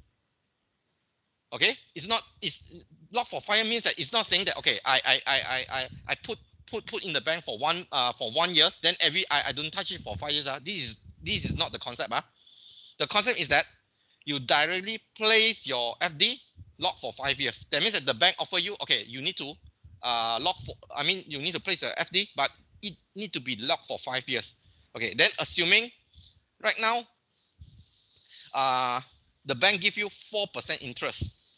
Okay, so right now you will calculate what happened to your principal money. So your principal money, your present value right is 5,000. Assume it's 5,000. So let's say you lock for 5 years with the 4% interest. So that means that within the 5 years you didn't take it out. So supposedly after 5 years with 4% interest, you will get this amount. Okay. So by using this formula, you will get this amount. This is what future value means. So future value means, one more time, you perceive that your money that you have right now will be worth over the time. Okay, Okay, next, present value. Okay, present value of 1 ringgit, what does this mean? Okay, in other words, you can say that how much you need to save today so that you have a specific amount at some point in the future. Okay, let's say for instance, assuming you want to have 5K saving in the next 5 years. So that means that right now you need to know how much money actually you need to have. Of course, here provided the money here actually you will place for the money you have here, you have the interest. Okay, so that means that I repeat the whole thing. That means that right now you need to assume how much money you need to have right now. Of course, the money that you have right now, it comes with the interest, so that after the certain period of time, you will get your desired amount. So assuming you want to have 5K in the next 5 years. So after the next 5 years, I need to have 5K. So how much I need to have, provided you have the interest. Okay, of course you don't tell me, sir, the answer here is 4,000. So that means that right now I have a 4,000. After 5 years, I have the 5K lah. Definitely it's wrong lah, because provided this 4.1K, you have the interest. Then yes. Okay, so by using the formula, of course, assuming it's 4% interest. So after 5 years, okay, you will get 5K. So what you need to have is right now is that you need to have 4.1K right now. So let's say after you have a 4.1K right now, you place, with the interest 4% given, most likely you will be having 5K after 5 years. This is what present value means. Can? Okay. Another scenario. Another future value of NLD of 1 ringgit. Okay. So let's say right now. Okay. Let's say right now, assuming similar, you deposit 1K annually for continuous 5 years. So that means that every 1 year, you will deposit 1K. Okay, you continuous doing so for 5 years. Assuming you also have 5K lah, but let's say right now you 5K, every year you deposit 1K. Subsequent year you deposit 1K. Subsequent year you deposit 1K until 5 years. Then end up what you get actually is about 5.4K. Of course, assuming the interest is also the 4%. Okay. So from here you will notice that here actually you also have 5K, but actually the difference is that for this 5K, actually you deposit 1K 1 year by 1 year. End up you get 5.4. But the first one, that means that initially you have the 5K, you place it sekali goes, and then for 5 years. Within the 5 years you didn't touch it, end up you get 6K plus, 6K plus. But if let's say similarly, you have 5K, but you only deposit 1K each year, you will notice that actually you receive less money. Okay, because this one you deposit annually. Because after 1 year, right? Okay, after the 1 year you will get this amount. Okay, after 1 year you will get this amount. Then you will plus the 1,000, you have 2,040 ringgit. 2,040 ringgit, then you only come with the interest. Then when you come with the interest, then you continue calculate like that. And now you will get 5.4K. Okay, this is meant by future value of annuity. Okay, how about present value of annuity? So similarly, assuming you're receiving 10K annually, 1K annually for continuous five years. Okay, so what will be the equivalent value? Okay, as per today. So I get 1K, 1K, 1K, 1K, 1K for continuous 5 years. Okay, so what happened is that end out you will get 4.4, the value, because this one you will consider you have the inflation. Okay, so here are some of the basic concepts you want to know. You need to know. For QS and PP student, either of you need to understand this first. Else later when it comes to a calculation, you will have some difficulties. Okay. Okay. So right now another hour. So I think I give 3 minutes break only. 3-minute breaks. Then we will continue. So we resume by 10:35. 10:35.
Okay. Is everyone back?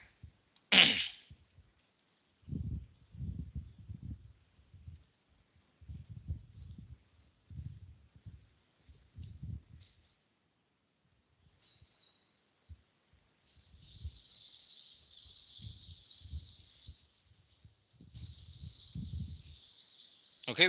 We resume. We resume.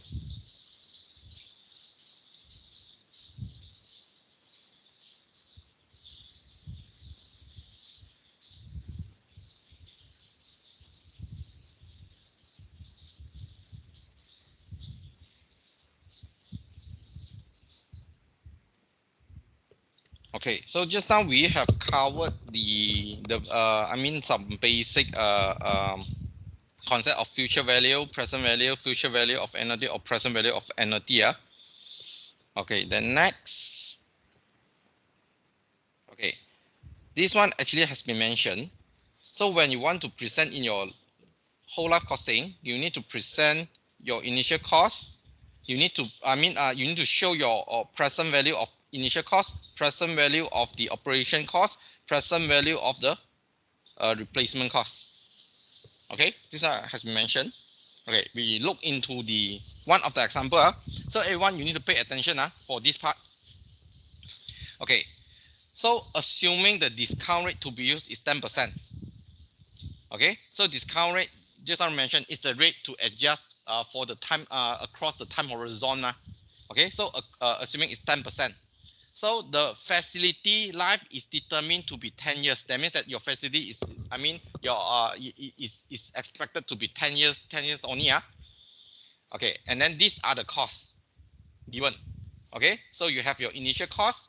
So your periodic cost is that, you need to change for a certain component. Okay, in this contraption A and contraption B. So you have the respective costs, and then you have the sum of the costs you need to spend annually. Let's say you have the energy, you have the maintenance. Okay, of what this cost actually you are calculating annually lah.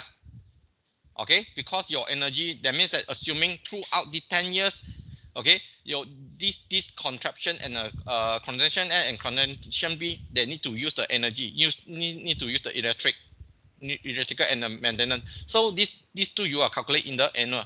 Then of course lastly is talk about the salvage revenue or your disposal cost. Okay, so these are the value given. Okay, you have A and B. So right now we try to see how to calculate. Okay, so of course you can have your table like this. Of course, step 1, you need to write what is your discount rate. As mentioned here, the discount rate to be used is 10%. So that means that later when you want to refer your table, actually you need to refer to 10% one. Okay, then second, you need to mention your facility life. This one important. Why? Because let's say this one, the given info is 10 years. 10 years, in other words, you know that this actually will impact your how many times you want to replace your component. This is very important. Your facility life. In this case, 10 years, you know that the building only lasts for 10 years. So therefore, your component XYZ here, that only needs to be replaced one time. I repeat, because your building life is only 10 years. Therefore, your component is to be replaced one time only. Why? Because let's say you replace in the number 6 years, number 7 years, number 8 years, correct? For the XYZ respectively. But your building in 10 years actually end the life already. So that's why you replace one time. If your building life is 20 years. Okay? So that means that your component X need to be replaced 2 times. So that means that here you need to have additional call, replace component X in year 12. Okay, then Y in year 14, Z in year 16. If let's say your facility is to be 20 years. Clear? Okay, so that's why your facility life, this one important. You need to know how many years. Okay, then after that you can start filling your initial cost. So initial given is 20,000, 20,000 as per the this table given. Okay, so it's 20,000. So you fill in for B for your alternative. Usually the this will be your original design lah. Okay, this will be your proposed design. So this is the proposed design. Okay, your initial cost done already. Okay, here you talk about your periodic cost. Periodic cost means that, okay, right now you have a component XYZ. Every 6 years you need to replace X. Every 7 years you need to Y. Every 8 years you need to replace Z. So that means that right now you need to bring forward the value. Okay, you need to bring forward the value. Okay, so in this case, you need to use the present value of 1 ringgit. Present value of 1 ringgit. Okay, present value of 1 ringgit. If let's say you still can recall the present value of 1 ringgit,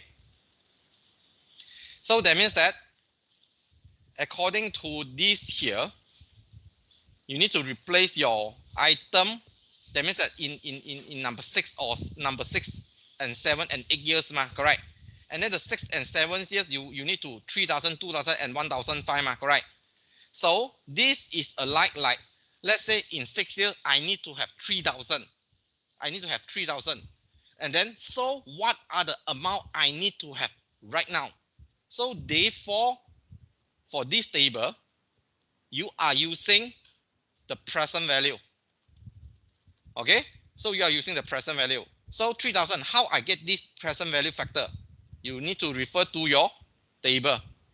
Present value, you refer to a present value. Okay, we talk about the 10% because the discount rate is 10%. And then just now is 6 years, correct? 6 years you need to replace, so you find number 6. Number 6. So end up will be these factors, discount factors. So 0.56447. So you will apply this 0.5456447. Of course, here this one already will round out lah. Okay, you will put the PV factor here. Can?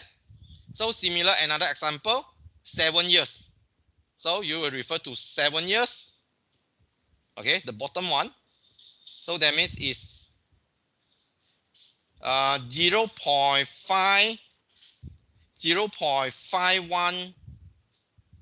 0.51316 5131. Okay, 5131. This one round out already.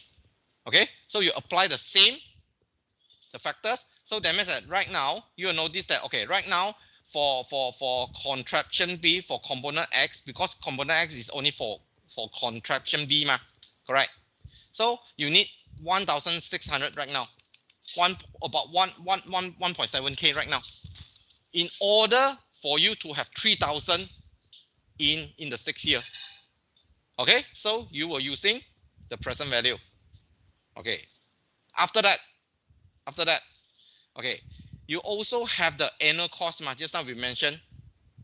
Okay, you have the annual cost, so the annual cost, actually that means that right now, because you have the energy, you have the maintenance, so that one you will count it. You will use the present value of ordinary annuity. Okay, we go back to this one. Okay, so that means that you are going to spend for continuous 5 years,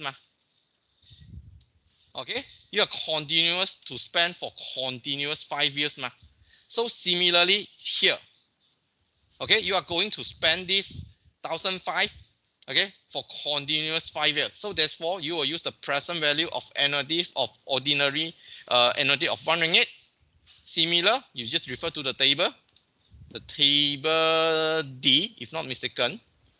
Okay, so the info here is annually is 10 years. Okay, 10 years, 10%. Your building can last for 10 years, correct? So you last for 10 years. So will be this one, 6.1445. 6.1445. So 6.1445. Okay, so you put this 6.1445 and then you multiply accordingly.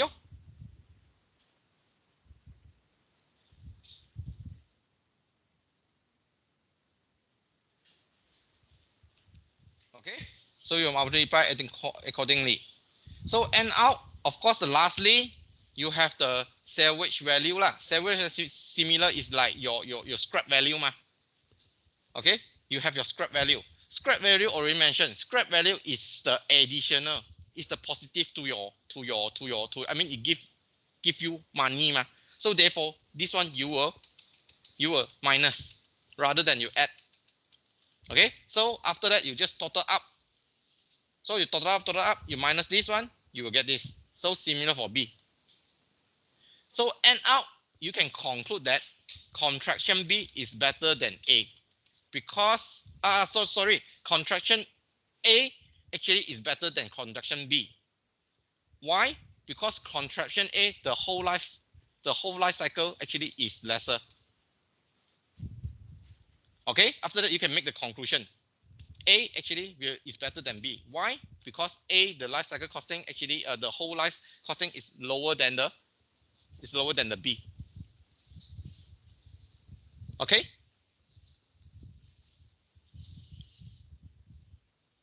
Okay, we move on. I think most of you need some time to digest. But we need to move on, else we cannot finish. Okay, so you also have the other method to calculate your life cycle costing. Of course, just now what we have adopted is the NPV method. Okay, net present value method. Okay, the N present value method. Okay, so I think this one, we have covered earlier. Okay, so we move on. So we also have this annual equivalent value method. This is also like your NEP method, net present NPE method. Okay, just that this you calculate in annual. Then of course you have others like the discount internal rate of return, discount payback method, discount saving to investment ratio. These are the other methods help you to calculate your life cycle costing. Okay, so far before I continue, are you okay with this calculation? NPV calculation. This is important because you need to apply in your assignment. You're going to apply the whole thing.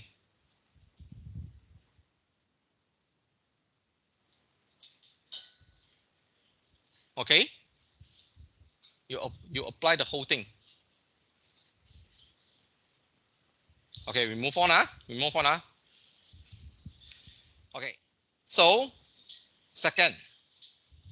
the second info that you need to have. Just now we already mentioned discount rate. You need to have because the discount rate pertaining to your discounting technique.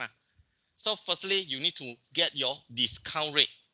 Okay, second, you need to be able to predict your life. The life is not predict the building life. I make it clear. Predict the building life. Okay, so actually this is necessary during the WLC exercise. Okay, so this one actually you are expected. That means that you are expected. You are expected how long your facility will last. Okay, how long your facility will be will last. Of course, at the same time, you also not only you expect. I mean, you guess how long your facility will last, but also at the same time, you also need to expect. You need to predict the individual element and component of the facilities, because that's why just now we have the replacement cost. So that's why you also need to predict the life of the individual element, not only the building itself, but also the element. So you will cover that too. One is facilities, one is your element. Okay, so usually for you to obtain the expected life of the element, most of the time you can obtain the info from the manufacturer, okay, or from the facility manager. Okay, so to illustrate this one, you can say that, for example, let's say your office building will last for 50 years. So this 50 years, this office building will refer to the expected life of the facilities. And then its roof membrane. Its roof membrane actually lifespan is 20 years. So the life membrane here, this one is the expected life of the individual component. Okay, so therefore, it needs 2x replacement of roof membrane throughout the 50 years. This is what I mentioned earlier. So that means that when you calculate, you need to calculate 2 times. Okay, because you are for the replacement of roof, because you know that actually you need 2 times replacement. Okay, this is about your life building life prediction. Okay, Then you will start asking, how am I going to know? How am I going to predict the building life? How am I going to know? Of course, these are some of the recommended years for the buildings. Okay, let's say you talk about the office. So office can last about 50 years. School can talk about 60 years. House, okay, maybe you can last up to 100 years. Cathedral, or we call it as a large church, it can up to 300 years. So that's why in the Euro country, you will see a lot of what I call a nice design church, which can last up to 300 years. Okay, so even like the Gugong in China, that one also last a few thousand years already. Okay, not few thousand of Qing Cao, and here I think it's a few hundred years only. Okay, that one also lasts about few hundred years. Okay, how about those what I call non-related to building one? Why actually we want to know? Because don't forget, your building, you come with the services, you come with the equipments, so that's why you also need to know its lifespan. Okay, so let's say talking about the IT lah. Okay, so any IT probably it will last about 3 years. Okay, let's say like especially 3 years, after 3 years, actually the IT will be obsolete. Just like your phone, you know that, or your phone, when you buy your phone, okay, probably after 1 year or about after 3 years, actually your phone actually is considered old already. Okay, so similar like you have your car probably after 10 years, talking about, I mean, your lifespan is there already. So engineering service about 15 years lah. Okay, then this one is about your building life prediction. Similarly, you might have the renewal, refurbishment period, your what call your predicted. So let's say for about for about the food court, okay, every 5 years you need to have what I call a refurbishment. Your factories, you need to respective years, okay, office building, prison, and so on. Of course, this one is just only the predictions, some of the recommended only, okay. Okay, of course, when you talk about this, when you talk about your building life predictions, of course, it will be subjected to a few factors, of course, what I mentioned, we try to see earlier here. Of course, 50 years, 60 years, 100 years, 300, this one just a recommended. But of course, sometimes it depends. It depends on whether whether you consider properly. Do you consider properly during the design, especially about the type of building, what type of building actually you are using, and then you talk about how that building is being constructed. Then you talk about your maintenance policy, how good, I mean, you maintain your building. Then of course you also can talk about your changes in demand. Let's say the building you want to convert it to other purposes. Okay, so if let's say you want to convert to other purposes, definitely the building life is ended earlier because you convert to other users already, am I correct? Then of course, lastly, you can talk about your management policy. Management policy meaning to say how your how your facility, how your building is being managed. Okay, how your building is being maintained regularly. Talking about how you use about the building . Okay, so similarly, this is about your building life. Building life itself. How about the component or element life? Of course, you have the factors in determining the length of the component or element. Okay. So of course, you talk about your original specification. How good of your initial component is. Okay, talking about the spec. How good is it? Firstly, you need to talk about this. Then second, you need to talk about whether when you try to build it, when you try to install it with the adjacent building, okay, whether it's appropriate installation or not. Okay, so this might be impact the component life as well. Then of course, talking about your use and abuse whether you use it or carefully, or whether you have any abuse to the element or component. Then you talk about your how frequent you use it. You talk about your maintenance as well. Okay, local condition, this one you can refer it to, let's say, to the weather. Okay, let's say to the weather, because the weather in certain extent will impact your component life, because we have the monsoon, tropical, you have the 4 season. Okay, so this actually will impact. You also have your location. Maybe some of your even you talk about the same location. Let's say you talk about the same building in Malaysia, but even you talk about in same building in Malaysia. Let's say you have one building that is nearby the seaside. The other building actually is near to the forest. The other building is nearer, I mean, in the city. So the life actually is different, of the component is different, because it's due to the environment. Okay. Then of course it depends on the acceptable level, because to a certain extent the user cannot bear with it, they might just demolish it before it ends. Correct. Before it deteriorates. So it can be referred to the acceptable level. Of course, the lastly is also about the management policy, how they going to manage the component and element. Okay, whether they take care or not. Okay, so next, okay, we talk about, of course lah, here there are some remarks here. Of course, those elements or components that are failed, those elements that fail due to the aging, due to the wear and tears. Wear and tears means that actually it's rotten. Okay, it's due to the aging and rotten. Actually, you are using the predictable replacement. That means that you just assume that element, how long it can last only. Okay, so let's say you talk about LED lights, for instance. So your LED lights, you assume that let's say every 3 years or every 5 years you need to change. Of course, depend on how frequent you use that. Okay, let's say you predict, okay, let's say you very frequent use, maybe initially the LED lifespan can last 3 years, but due to your frequent use, maybe the lifespan will become 2 years. So in this case, you need to assume that your LED light needs to be replaced every 2 years, for instance. Okay, so those elements that are failed due to the aging, due to the rotten, you are using the predictable replacement.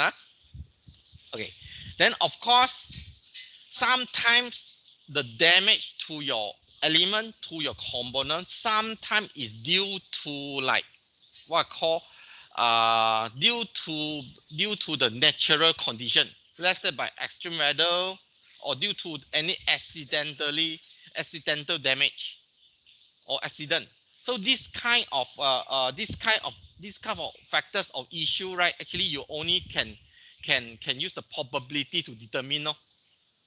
Okay, you only can use the probability or how frequent actually it will happen. No? Okay. Okay, here. Okay, although right now we already mentioned, of course, your building life and your component life actually is depend on these several factors as mentioned here, correct? But in certain extent sometimes your buildings, their life cycle might be end earlier. Okay, we also can talk about this as the obsolescence. The obsolescence in predicting the life of a building. So meaning to say that, let's say just now, let's say you talk about the office. Let's say based on the office. Okay, we assume actually it can last for 50 years, correct? Okay, but in certain extent, due to this kind of obsolescence, the building cannot last for 50 years. It might be end earlier. Okay, it might be end earlier. So what are the arising obsolescences? Okay, we will see it one by one. Okay, first we talk about this physical obsolescence. Okay, physical obsolescence meaning to say that where the physical collapse of the building occurs, the property physical, or you can say that actually is the property physical degrade to a point where it has no desirability. So that means that whether the building actually it collapse, or the building element it cannot function at all. Sometimes you might come across that the element or the component suddenly it cannot function. Okay, sometimes you will come across like that. Let's say talking about the LED light. So when you buy, wow, the promoter told you that, oh, actually this kind of LED light, okay, can last for 3 years. Okay, then you expect that, oh, actually you can use for 3 years, but somehow you don't know how. Okay, after 1 year using, you notice that actually it's spoiled already. Okay, so actually is this kind we call it as a physical obsolescence, whereby you cannot predict. Okay, but of course, when you talk about the another scenario is talk about your building collapse lah. But this one is rarely occurs lah. Okay, this one is rarely occurs lah. But in Malaysia, we really happened this before. Okay, talking about buildings collapse, this really happened before. Of course, this building, let's say you see this building, actually it still can be used ma.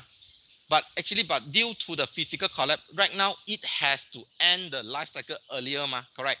Let's say initially this is expected to be used, let's say 30 years or 50 years, but end up due to the collapse, actually it end earlier. Of course, I think when this incident happened, I think none of you were born. I think this happened in 1993, if not mistaken. Okay, in Malaysia, Highland Tower. Okay, this one is a Highland Tower nearby the Ampang there. This really happened during the time. Okay, whereby the building collapsed due to the landslide. Okay, of course there's some fatality happens lah. Okay, so this actually is one of the example talking about the physical obsolescence. So another example just like I mentioned, suddenly let's say your light bulb cannot work already. Although initially you expect it can last for 3 years. Okay, this is talking about the physical obsolescence. Okay, the other one talk about economic obsolescence. Economic obsolescence very easy. When the site on the building, that means that because your building located at the site, when the site has a better economic use, then actually your building definitely will end earlier. Okay, what does this mean? That means that when the piece of land have a better value, so actually most likely you will convert your building. So end up your building itself, supposedly to be stand there, right now have to end the life earlier. Okay, example. Okay, I think some of you aware this SS2 Mall. Okay, so this SS2 Mall right now has been converted as a healthcare center. Last time actually it's a mall, but right now you convert. So that means that initial is a commercial building. Right now you change it to become the healthcare center already. So this is one of the example. Okay, another one. Okay, maybe some of you're famous. Okay, Ming Tin food court. Okay, last time there's a food court in Dhamma Mega there, but due to this piece of land have a better economic value, so right now the whole piece, the whole Ming Tin food court is demolished and then replaced with a residential building, if not mistaken. Okay, this is another good example to tell you economic obsolescence. Can okay. We need to move a little bit faster. Okay. The other one we call it as a functional obsolescence. Functional obsolescence meaning to say when the building ceases to the function for the same use as it was developed. Okay, for instance, let's say the former computer data center right now is converted into an office. Okay, that means that you convert the initial building to other purposes. Okay, if let's say this one you cannot get an idea, okay, then I think this one is more relevant. Do you know that actually for our Utah, okay, before we having this KB block, actually we do have the campus in PJ, in Star Park and Sungai Long. Sungai Long, that one will be the KA block. Okay, last time in Klang Valley, we tend to have in Star Park campus, in PJ campus, and Sungai Long campus. Okay, so do you know that the campus in the PJ campus, last time the PJ campus, that building, there are a few buildings there. Do you know that that building actually initial is a factory? Initial the building before it converted to become the campus actually is a factory. If not mistaken, is the factory owned by the Star. Okay, so Utah just rent the building and then the convert the factory, not say convert lah, using the factory and then to become the, and then to convert it to become the institution. This is one of the example talking about this functional obsolescence. Okay, so that building, the factory originally itself actually served as a factory, right now has been converted, has been changed. So the factory lifespan right now ended, right now converted to become institution, campus. Okay, this is one of the good example. Okay, another one, you talk about the technology obsolescence. Okay, this is very easy lah. That means that when a building or component is no longer technically superior, that means that when your building or component is no longer technically supported, so that means that you cannot find the spare part. Put it simple, you don't have the spare part anymore, or you can have the spare part, but the spare part actually is higher than the what I call a new one. Okay, of course, let's say a typical example relate to your life. You talk about your phone, you talk about your computer, or computer not lah, printer. Okay, let's say you use your printer, you use your handphone. Okay, after 3 to 4 years, then you spoil already, you send for repair, then out it tell you that either you don't have the spare part, or either the repairment cost is even higher than your the new one. Okay, so if let's say relate back to the building itself, let's say I can use one of the example. Let's say we talk about the lift. So because lift, let's say talking about the lift. So let's say right now you want to repair your lift. When your spec is too old, either you cannot find it in the market, okay, or you want to replace a new one, but end out your replaced one is higher than the replaced one. Your spare part is higher than the new one. So end up what it will be is that your building, that element, definitely they will end the life earlier lor. Okay, this is mean by the technical obsolescence. Okay, of course we have this social obsolescence as well. Social obsolescence means that when the social require replacement or curtailment. Curtailment means that the action of restricting something. Okay, so that means that when the society they ban something before the end of the building life itself. Okay, a very typical example lah. Talking about, there's a company which operating in Kuantan. Okay, if not mistaken, nearby the Kemaman there, there's a company whereby the whole Malaysia, especially the Kuantan resident, keep on opposing the idea. Then of course, because I don't have the right to use the correct logo, so that's why I just delete some of the full name of the company lah. Okay, so this is due to the social obsolescence. Okay, a typical example.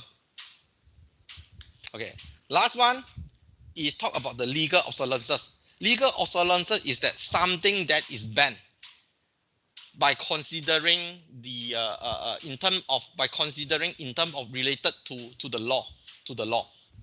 Okay, when the development is used, okay, actually it is curtailed due to the legal constraint. Okay, for instance, let's say talk about the asbestos. Asbestos actually is one kind of harmful material. Okay, this asbestos last time actually been used in as the construction material last time. Okay, this asbestos actually it will cause the lung cancer. It will cause the cancer to humans. So that's why it is banned. Okay, but the very real part is that although this asbestos is banned already, is banned as the as the raw material to be used as the construction material construction material.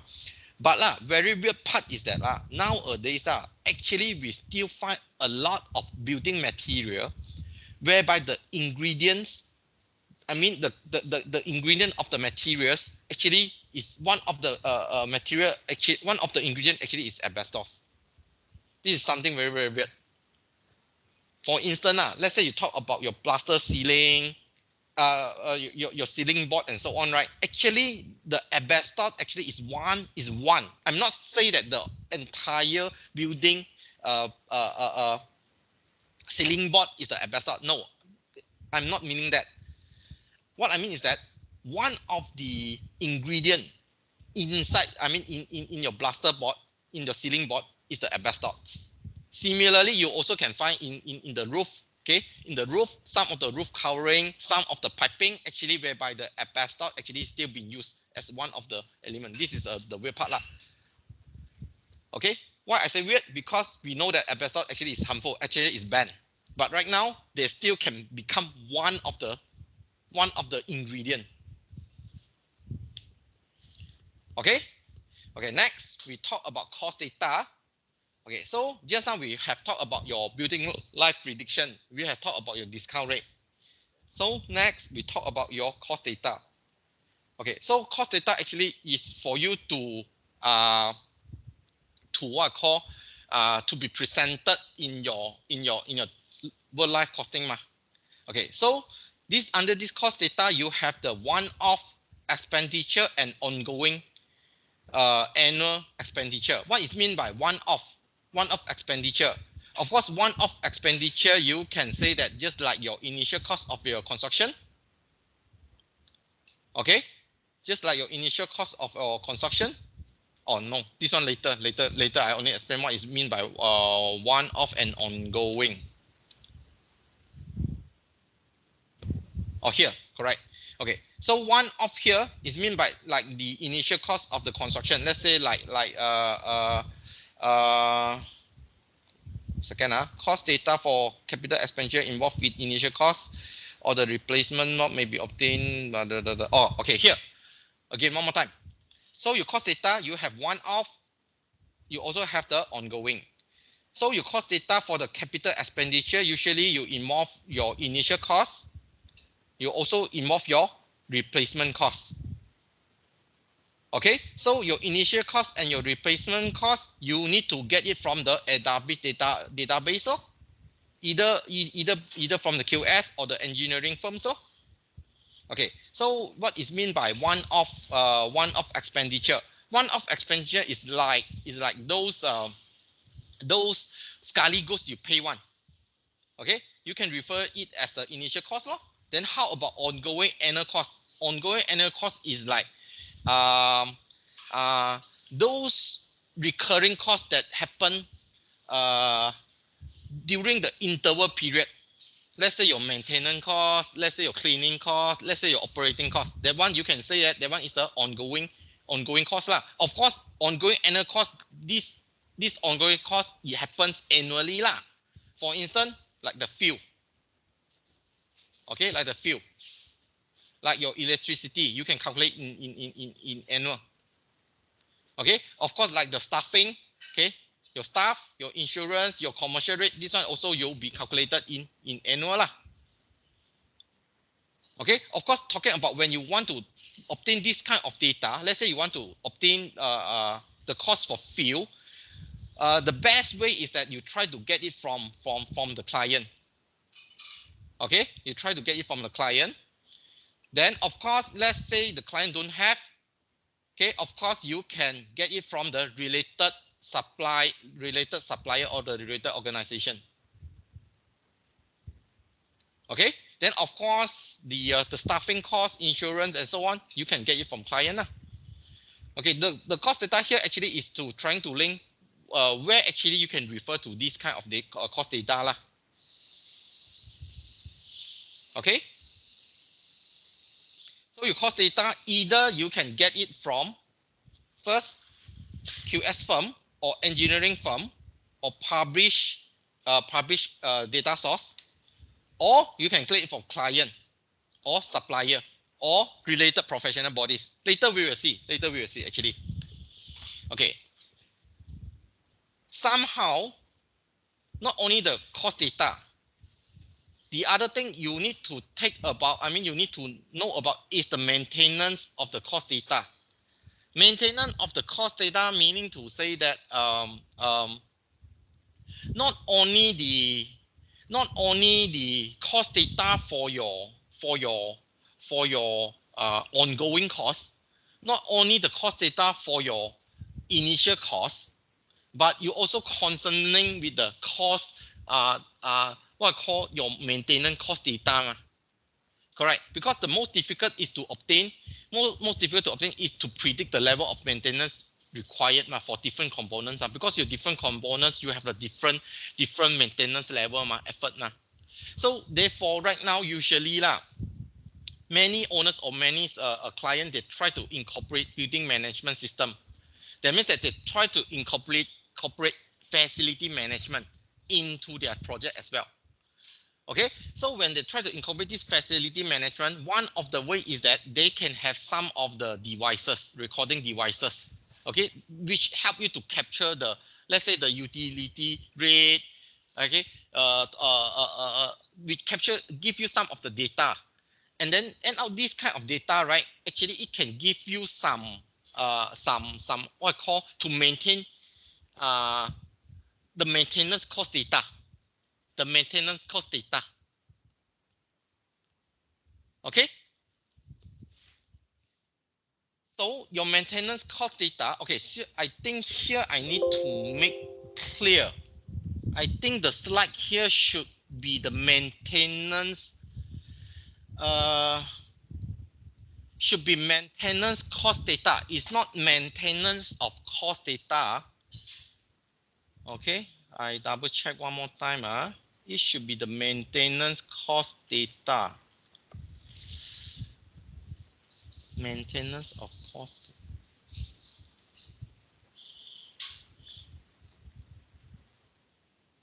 I think should be maintenance cost data, not maintenance of cost data.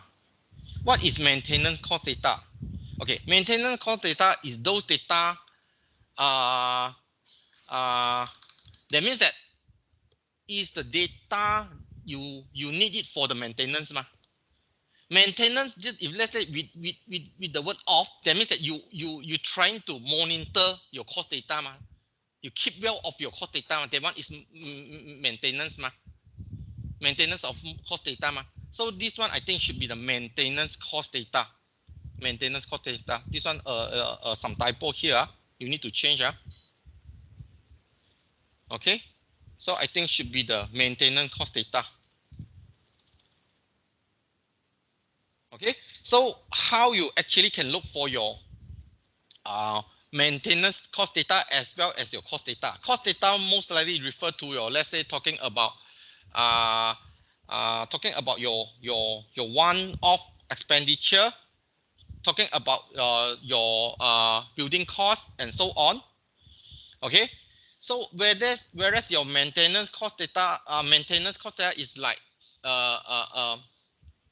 let's say for the item, what is the cost needed? That is mean by this maintenance cost data.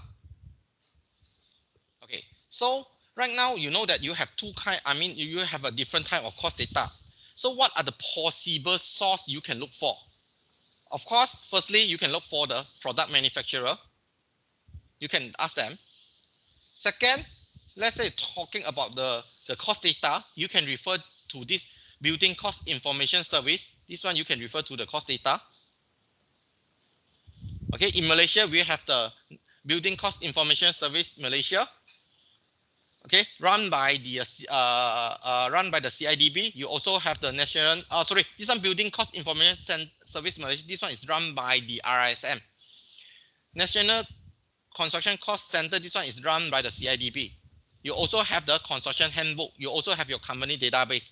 This help you to give you a cost data. So building maintenance cost information, this one pertaining to your maintenance cost data. Okay, your maintenance cost data in Malaysia so far we don't have this kind of maintenance cost data. That means that a centralized maintenance cost data. So far we don't have. So usually in local, you want to have this kind of maintenance cost data, you need to get it from supplier, or you get from fair, or you get for the exhibition. But you talk about in overseas, you can refer to the building management price book. They have this maintenance price book. Okay, this maintenance price book refer to this your maintenance cost data. Okay, of course, the other way you can look for your data is the research organization, because some of the research organization that purposely they look into this kind of data, cost data, required data. For instance, in Malaysia, you can look for the INSPAN, you can look for the Department of Statistics Malaysia. Okay. Then of course, lastly, you talk about your personal record and your anecdotal data. So this that means that you refer to your client, refer to your own personal reference lah. Okay, your own personal reference. So these are the 5 ways actually you can look for your cost data. Okay, we quickly go through how many slides we have. Well, we almost end, no worry. Can be finished very fast. Okay, so right now there must some issue with your cost data lah. Why? Usually when you talk about this kind of data, right, no matter it's cost data or maintenance cost data, sometimes you have the difficulties in having the accurate and reliable source of data. So what happened is that if let's say you don't have the incorrect source of data, what happened is that, so this is what you happen right now. You have an insufficient or inappropriate data. When you have insufficient and inappropriate data, so you will incur in lack of confidence in any proposal or any result. When you have less confidence in any result on any proposal, so end out you will end out have a less workable solution. When you have a less workable solution, definitely you will have the less real evaluation. When you have less real evaluation, you don't have any feedback on the performance. So when you don't have the performance, lack of the feedback, it contribute again to your lack of data. So actually this is a recurrence. That means that it's a cycle, it's a bad cycle happen. So that's why here it will tell you the importance of having or important to manage the timely, accurate, and reliable data lah. This is a recurrent cycle if let's say you're having the inappropriate data in your whole life cycle. Okay. So you also can notice that for the evaluation of overall life costing, initially previously lah, actually our consortium also only focus on initial cost, but lately you will notice that actually they try to focus more on the whole life costing. So that's why I say your life cycle costing and whole life costing, I prefer to you whole life costing, because whole life costing it covers more ma. Because life cycle costing has been suggested in 1980, but up to 2000 millennium, actually we talk about whole life costing already. Okay. So these are some issue whereby when you want to problem with your WLC. Okay, so for this one you can refer to the handout. You can refer to the handout. I think I have included it in your in Weber, so you can refer to this problem with the WLC.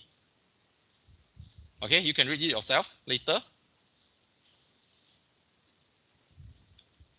Okay, then we almost end. So that means that right now you have learned development phase. So especially you have learned what will be the output, what will be the input, and then what will be the output lah, as well as the tools involved in this stage. Okay, this one hold on. So I repeat what we have learned so far. So what we have learned so far means that you know, firstly, you know that the typical content of the proposal. Firstly, you know the typical content of the proposal. Then second, you have start looking into this whole life costing. And then you know the importance of it. You know what actually consists in your whole life costing. Okay, then after that will be the core part. Okay, the information needed and the source of WLC. Okay, you have learned the discount rate. Okay, including the discount technique. Then you learn how to predict a life. A building life prediction. You have the cost data, like your initial cost, your ongoing cost. Then you also have the maintenance cost data. Maintenance cost data is like the cost data that you use for the maintenance. Okay, then After that, last part is about the difficulties, okay, or the challenges in of the whole life cycle. Okay. Okay, so right now I move to this one. Okay, so later after the lecture, you can fill in this. You can fill in this. This is about the actually is some sort like to see whether your you can understand or not. Okay, so actually this is about the step in how the effort in reducing the operating cost. Okay, so you all actually this round I require you all to put in your name, so at least I know who you are. Okay, so you can do it later. Okay, last thing about your one more thing about this announcement. Okay, firstly, we understand that yes, right now most likely we supposingly, if let's say based on the let's say based on the study here, right now supposingly we still have this presentation phase and the implementation, the post workshop. So that means that we still remain presentation and post workshop, correct? Okay, your assignment actually did cover until presentation. Your assignment cover until presentation. So in related to this, so I will give the permission to extend a week to your group assignment. So if let's say you check the Weibo, initially should be in week 11, I think. Should be in week, okay, group assignment. So supposingly should be 17. 17, that means it's next week. That means it's week 11, correct? So right now, I give the permission, extend a week. So will become 24. Okay, so will become 24. This will be your new submission deadline. So this is the first announcement, extend 1 week. Okay, second thing, since right now we still pending on the last part, presentation and the post workshop, so we have no choice. We need to have the additional VM lecture class in this coming Saturday morning. So may I know, is that any test or midterm for other subject in this coming Saturday? May I know? Can someone type? If let's say yes, you tell me yes. If let's say no, can someone tell me no? That means it's 14, it's August. Okay, so we will be having this class. Of course, this class, no worry, I think can be, will be shorter, So we will start at 10 a.m. We will start at 10 a.m. instead of 9 a.m. So you can sleep slightly, later. That means that you don't need to wake up so early in the morning. So we will be having the 2 hours lecture to cover the last part, your presentation and your post workshop. 2 hours. I think 2 hours will do lah. 2 hours will do. Okay, so immediately I will post it on the Weibo, because next week will be Puan Aklima will enter. So therefore I will complete first. Okay, I need to complete my part first before I hand over to Puan Aklima. Okay, so this will be your 14, the additional class. This will be 10. Okay, instead of 9. So I put the announcement here. Okay, so this one don't have already. Strike it.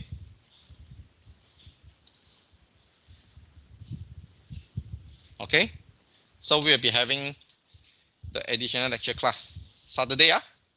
10 a.m. 10 a.m. Okay, so meaning to say that by this Saturday, we will be completing your VM process lah. Okay, so that means that so far we have covered your pre-study, what you actually need to prepare. Then you start look into the issue. You have problem. Then you learn about the FAST. You learn about the cost to work table. Then creative phase, you learn about the brainstorming. You learn about the lateral thinking. Then your evaluation, you have learned about the metrics, the complex metric. Of course, you have others. Then, of course, lastly, you have this development phase whereby you will learn your whole life costing, your WLC. And then lastly, we still have these two. These two will cover together. Presentation and your workshop phase will cover together. This happen together. 2 hours should be fine. Should be fine. Okay. So give and take. Give is that you need to attend additional class. Take is that you have a 1 week extension of your VM assignment. Okay. Any problem or any issue?